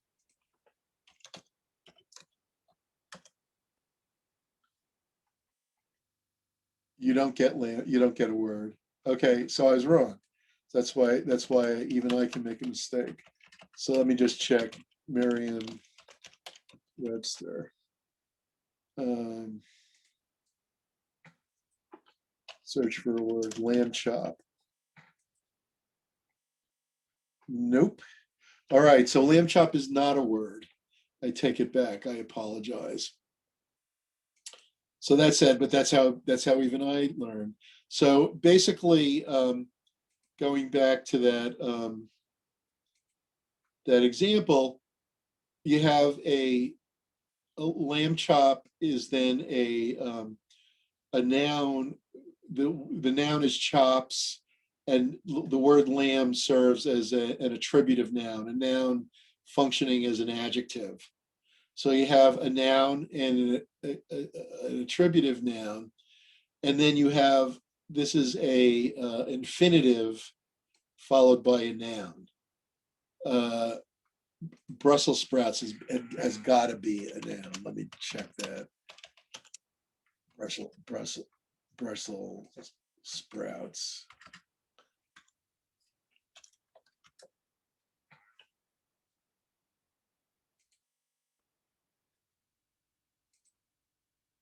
Oh, it's Brussels sprout.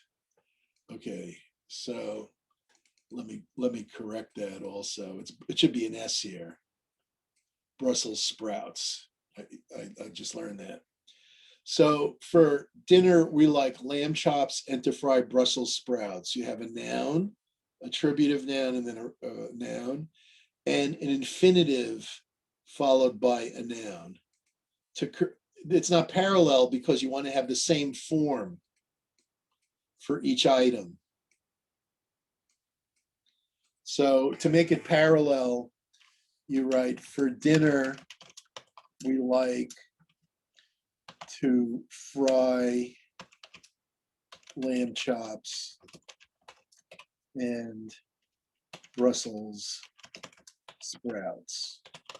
Or you could say, for dinner, we like lamb chops and Brussels sprouts. Okay, so either of those are okay. They're parallel. To give you another example of parallelism,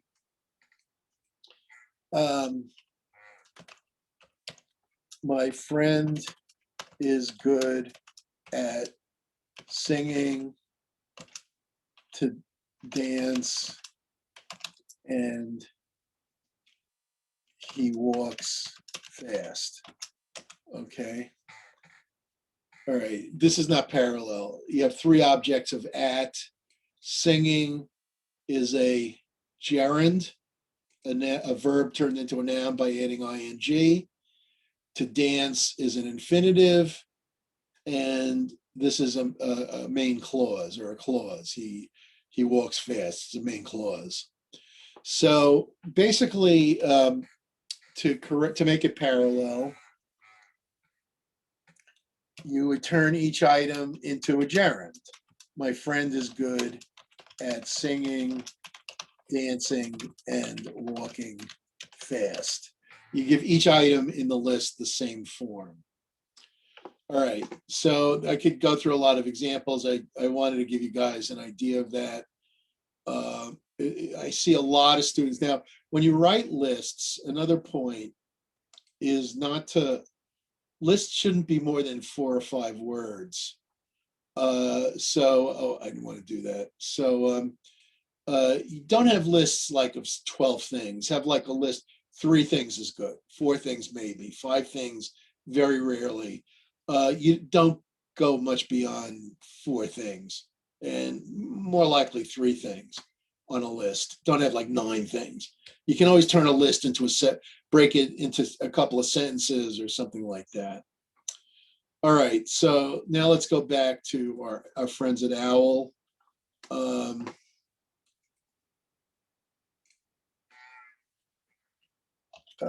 Purdue OWL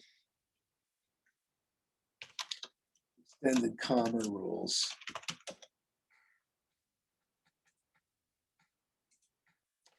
Okay, let's look at that.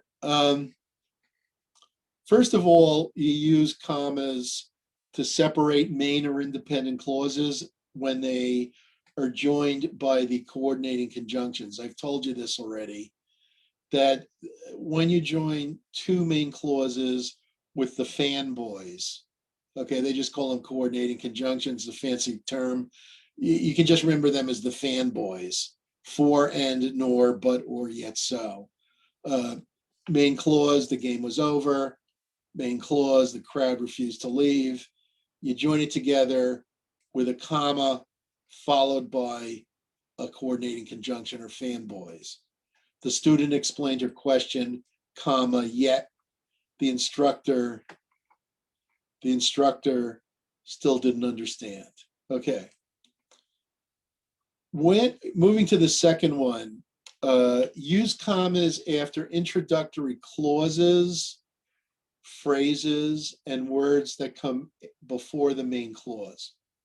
So when something comes before the main clause, you will insert a comma after the introductory clause. Now, if it's a short prepositional phrase, omit the comma. Prepositions are words like at, to, by, in, and they're not followed by verbs.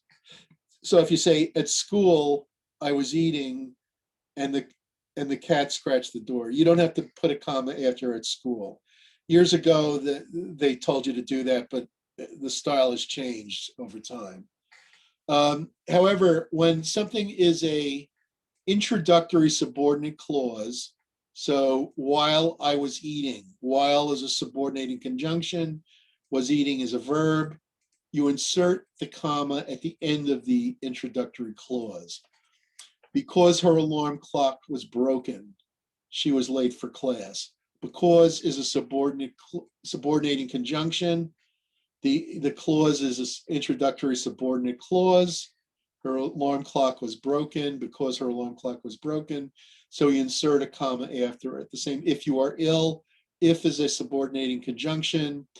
If you are ill is a subordinate clause. It introduces the main clause. You ought to see a doctor. That should have a comma after it. Okay. You don't put commas after the main clause when a subordinate clause follows it, with 3 exceptions. This is a little more complicated. The ending clauses are a little more complicated. They're not hard though. This example, the cat scratched at the door while I was eating. While I was eating is an important part of the sentence. It's not an afterthought. You're not saying, it doesn't really matter that it happened while I was eating. So you leave out the comma. If you want to say, now I'll add, if you want to tell someone, the cat scratched at the door, oh, and by the way, I was eating and it's really not important. If you want to say that, then you do insert the comma. So it's not really correct to say it's incorrect. It's incorrect most of the time if the while I was eating plays a large role in the sentence. If it's just an afterthought and you really don't care about that you're eating, then you might include the comma. And they make that point in the next one. This comma is correct because it is an example of extreme contrast. Okay, and that's almost the same idea, but it's also true. So in other words, one time you insert a comma with an ending subordinate clause is when the ending part is inconsequential or non-essential or unimportant. The second example of when you insert a comma before an ending subordinate clause is if it contrasts with the rest of the sentence. So in this sentence, she was upset, although she had won an Oscar. Who would be upset after winning an Oscar? I know I wouldn't. So basically, she was still upset, although she had won an Oscar. The comma is inserted because it's a contrast. Okay, and the third example, the third reason to insert a comma, which they don't show here, but I'll add it, is that when the ending clause refers to, and it could be a phrase, refers to a word earlier in the sentence, you would insert a comma. The boy in the race finished last.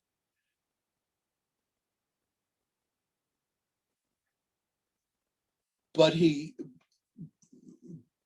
well, that would be a main clause. Although he was young, okay, the boy in the race finished last, comma, although he was young. Although he was young applies all the way back to the beginning to the boy. So you might insert a comma there. You would insert a comma there to indicate that it jumps back to the earlier part of the sentence. So with those three exceptions, you don't insert a comma before an ending subordinate clause. Introductory phrases, infinitive phrases, participial phrases, long prepositional phrases get commas at the end. Having finished the test, that is a participial phrase. Having is a participle. It's a verb that's turned into a noun by adding ing like a gerund, but here it's functioning as a modifier of he, so it's a participle. And you insert a comma. To get a seat, beginning infinitive phrase, functioning as an adverb, modifying come, you would also insert a comma. After the test, but before lunch, the prepositional phrase has 6 words. Usually the cutoff is about 5. It could be 4, it could be 5. After the test, but before lunch, long prepositional phrase. We went jogging. Here it says long prepositional phrases over 4 words.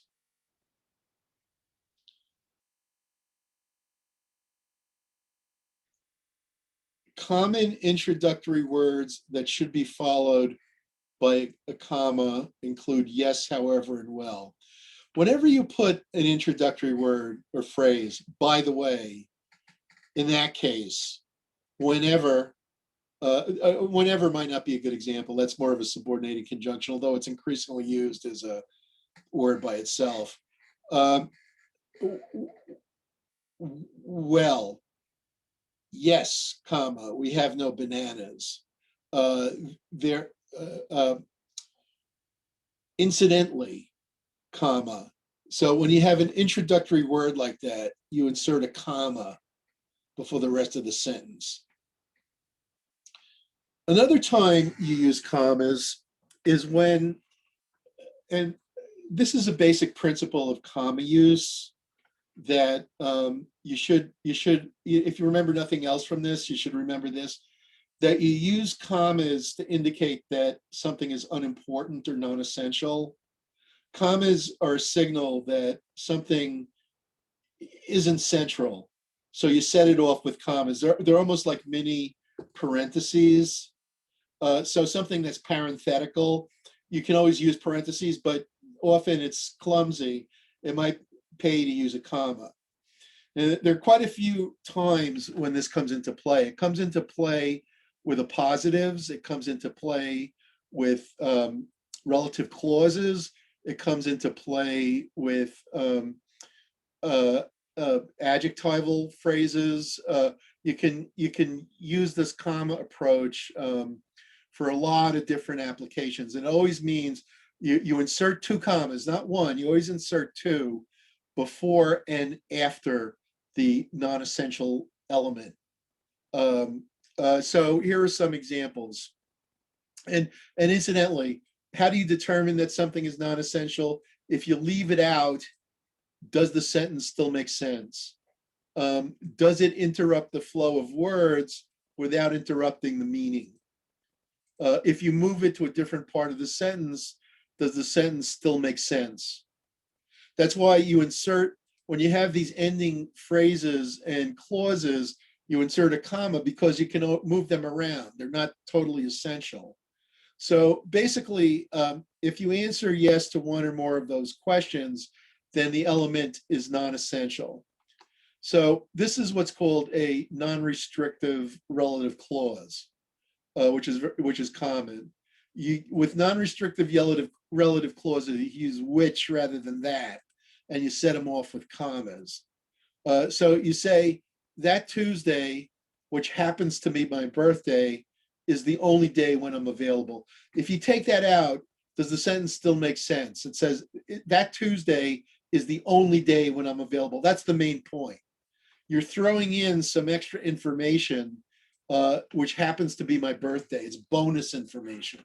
You're giving them some extra information that's not really part of the main sentence, so you can set it off with commas. With this type of construction, commas are a must.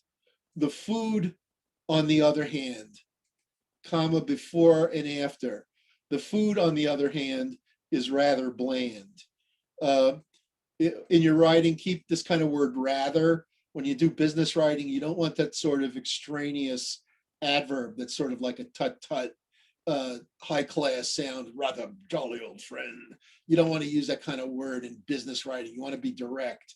You want to say, the food, on the other hand, is bland. On the other hand, is not essential because it can be left out with no loss in meaning. In fact, I would say you should leave it out. I would probably say that if you wrote it, but basically, if you put it in, insert it in commas. Same thing with this one. In this case, however, you seem to have overexerted yourself. That, however, is completely incidental. It's non-essential. It doesn't matter, so you can leave it out. All right. Do not use commas to set off essential elements. Clauses beginning with that should not be set off with commas. That clauses are always essential. That clauses following a verb expressing mental action are also always essential. So if you're talking about a book, you have 3 books. One I borrowed from you, the other 2 I didn't. The book that I borrowed from you is excellent. You're distinguishing it from other books. It's essential to the meaning. You're not saying all 3 books are excellent. You're saying the book that I borrowed from you is excellent. The apples that fell out of the tree, out of the basket, are bruised. It's not all the apples are bruised, just the ones that fell out of the basket are bruised. That distinguishes them. That's why it's restrictive. It distinguishes them from the other apples.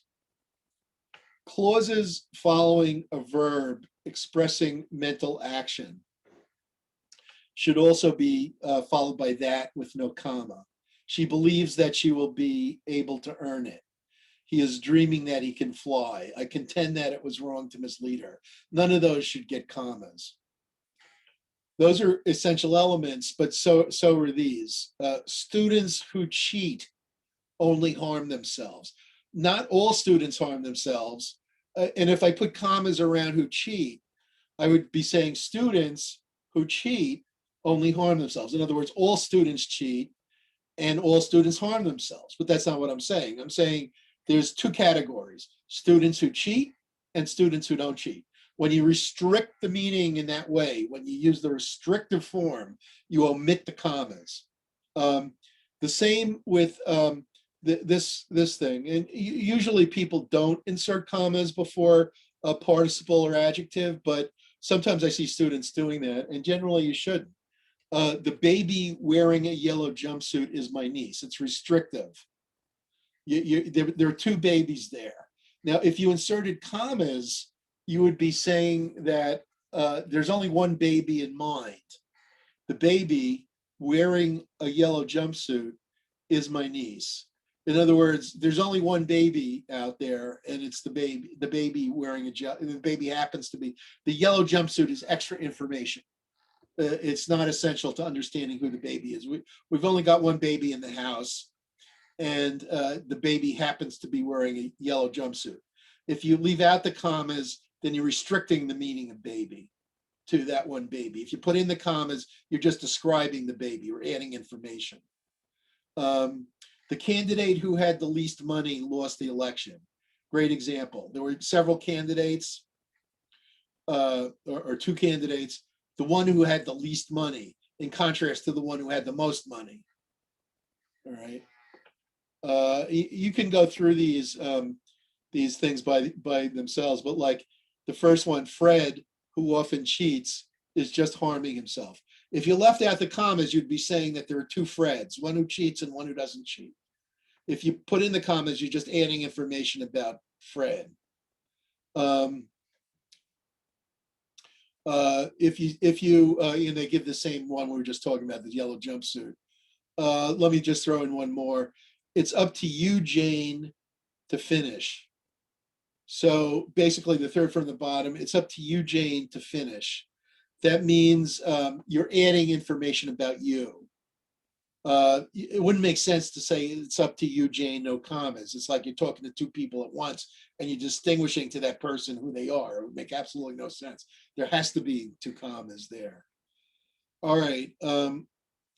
When you write a series or list, insert commas between the first one and two, between the second one and two, and all the succeeding ones until you come to and then insert a comma before and.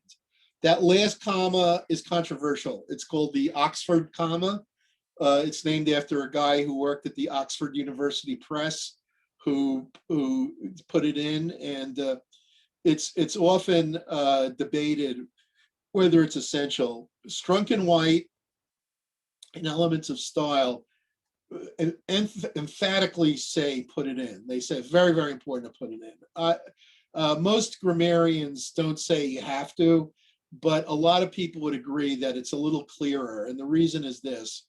If you have a list of three things, I season my food with garlic, salt and pepper, and oregano. You put a comma after garlic, no comma after salt, between salt and pepper, and then a comma before oregano.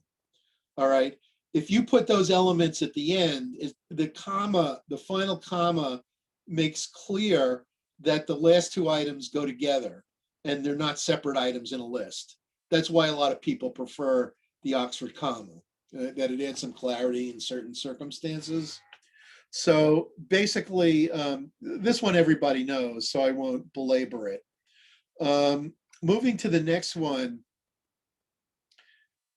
coordinate adjectives are two adjectives that equally modify a noun. In the English language, there's something called the Royal Order of Adjectives. It's not a famous thing, but we all know it. Like, you don't say, I drive a white big car. You say, I drive a big white car. Why is that? There's an order that people who speak English get used to. And grammarians know what it is. They've identified it. It's complicated, so I'm not going to get into it, but you can look it up on the web if you look up Royal Order of Adjectives. There's an easier way to tell whether you need the comma. When you're learning English, you might get mixed up about the order, but for most people who speak English fluently will innately get the order right. Where they mess up is where two adjectives are equal. So like two adjectives are equal if they can be reversed and mean the same thing. So for, if you say, they give some examples here, he was a difficult, stubborn child. If you can reverse the order, if he was a stubborn, difficult child, it still makes sense. It still means the same. So in that case, it's coordinate. This pair of adjectives is coordinate, and you insert the comma. The last one too, these are equal, easy and happy. Your cousin has an easy, happy smile. They're coordinate. You can reverse the order, and it still means the same. So you insert a comma between them. It would not mean the same if you said, this is a frame white house versus this is a white frame house. A white frame house makes sense. A frame white house doesn't totally make sense. So basically, you don't insert them there, but where they're coordinate, where they have equal, where they're equal, because they occupy equal stature in the royal order of adjectives. So therefore, you insert a comma.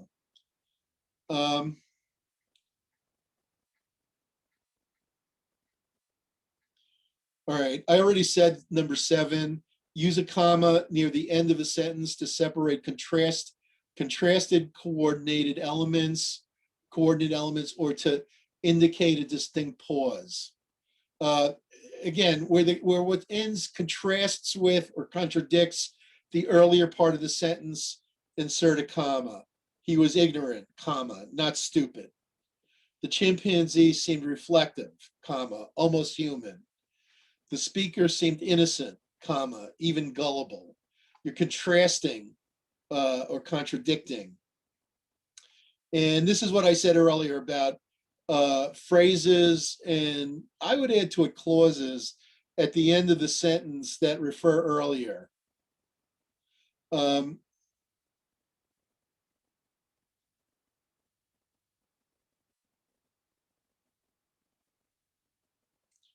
Okay, they're making a good point here that you don't get out of like a badly misplaced modifier. Like in this sentence where it says incorrect, Lisa waved at Nancy, laughing joyously. Who does laughing refer to? If you insert the comma, you kind of trying to say, well, we're jumping over Nancy and applying it to Lisa, but it's not strong enough. It's too close to Nancy. You want to be careful of misplaced modifiers. Modifiers shouldn't be placed next to words that they can modify if they don't modify those words. And so here they do something different. The ship can't laugh, and by inserting the comma, they're saying it jumps over ship back to Nancy. So the comma is an indicator that it jumps back over the preceding elements to the earlier part of the sentence. All right, you use commas with places, Birmingham, Alabama, Birmingham, England. You use commas, July 22nd, 1959. You insert a comma. Insert a comma before a formal quote. A lot of students don't understand these, so I'll go into this for 1 minute. We're almost out of time. If you have a quote, I'll see you tomorrow. If it's a full sentence, you can treat it as a formal quote. A formal quote starts with a capital, has quotation marks, ends with a period, comma, question mark, or other punctuation, exclamation point. Might be forgetting something. Commas and periods go inside formal quotes. All right, that's the way. That's the American style. British style is to put them outside. If you read the Economist news magazine, they're printed in they're written in England. That goes outside. They put it outside They put the period outside the quotation marks. John said without emotion, "I'll see you tomorrow," period inside. I was able, she answered, to complete the assignment. The commas go before the quotation marks. All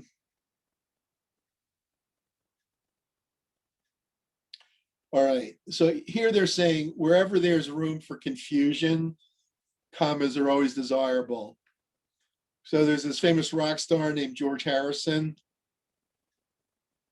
in the olden days. And a lot of people might think that George Harrison refers to George Harrison, but this person is actually referring to a guy named George he knows.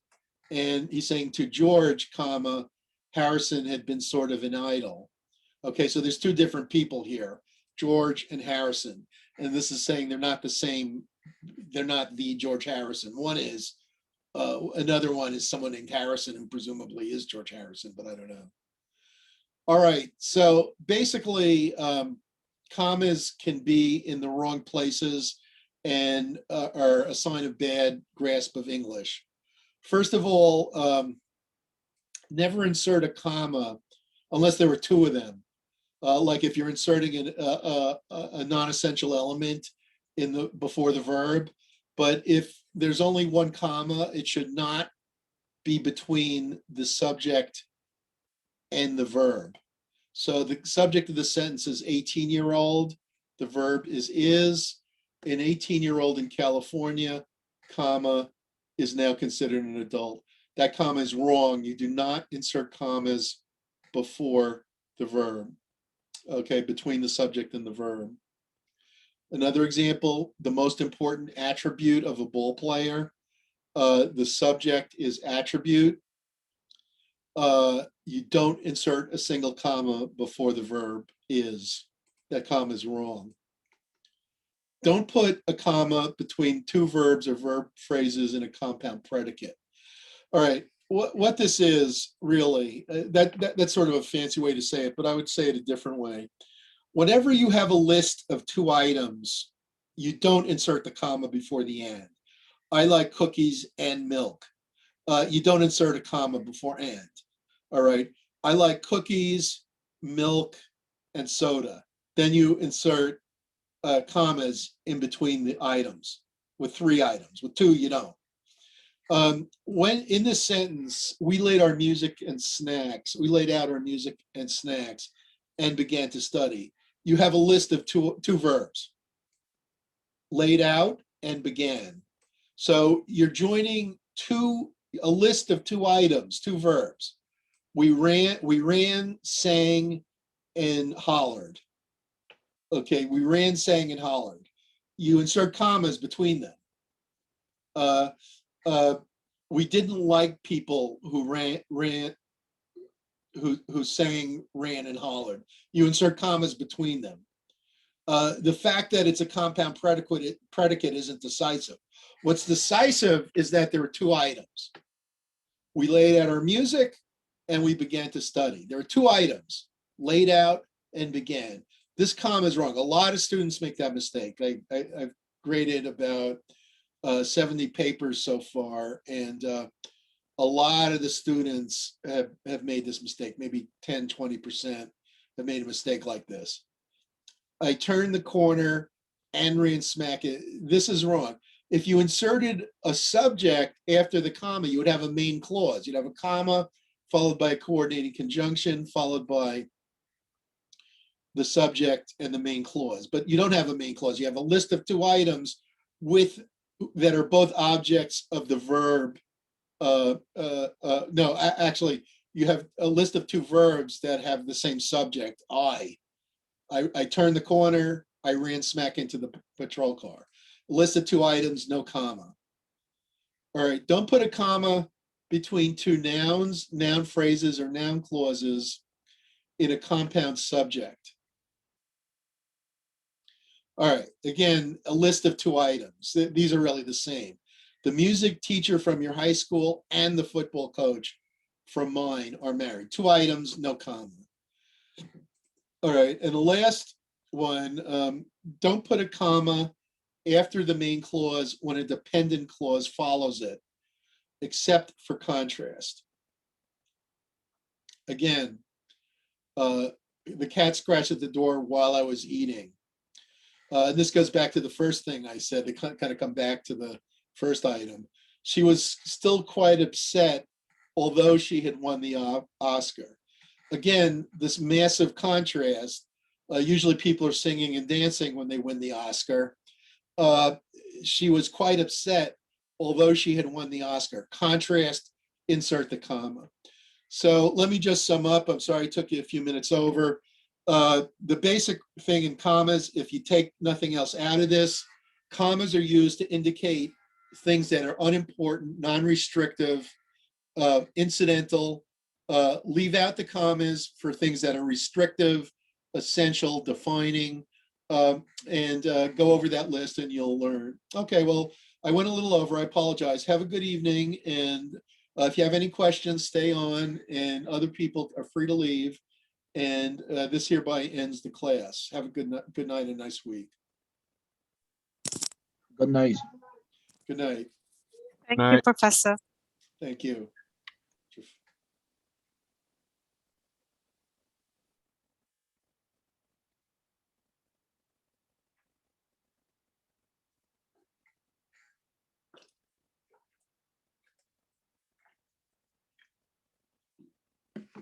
Anyone have a question?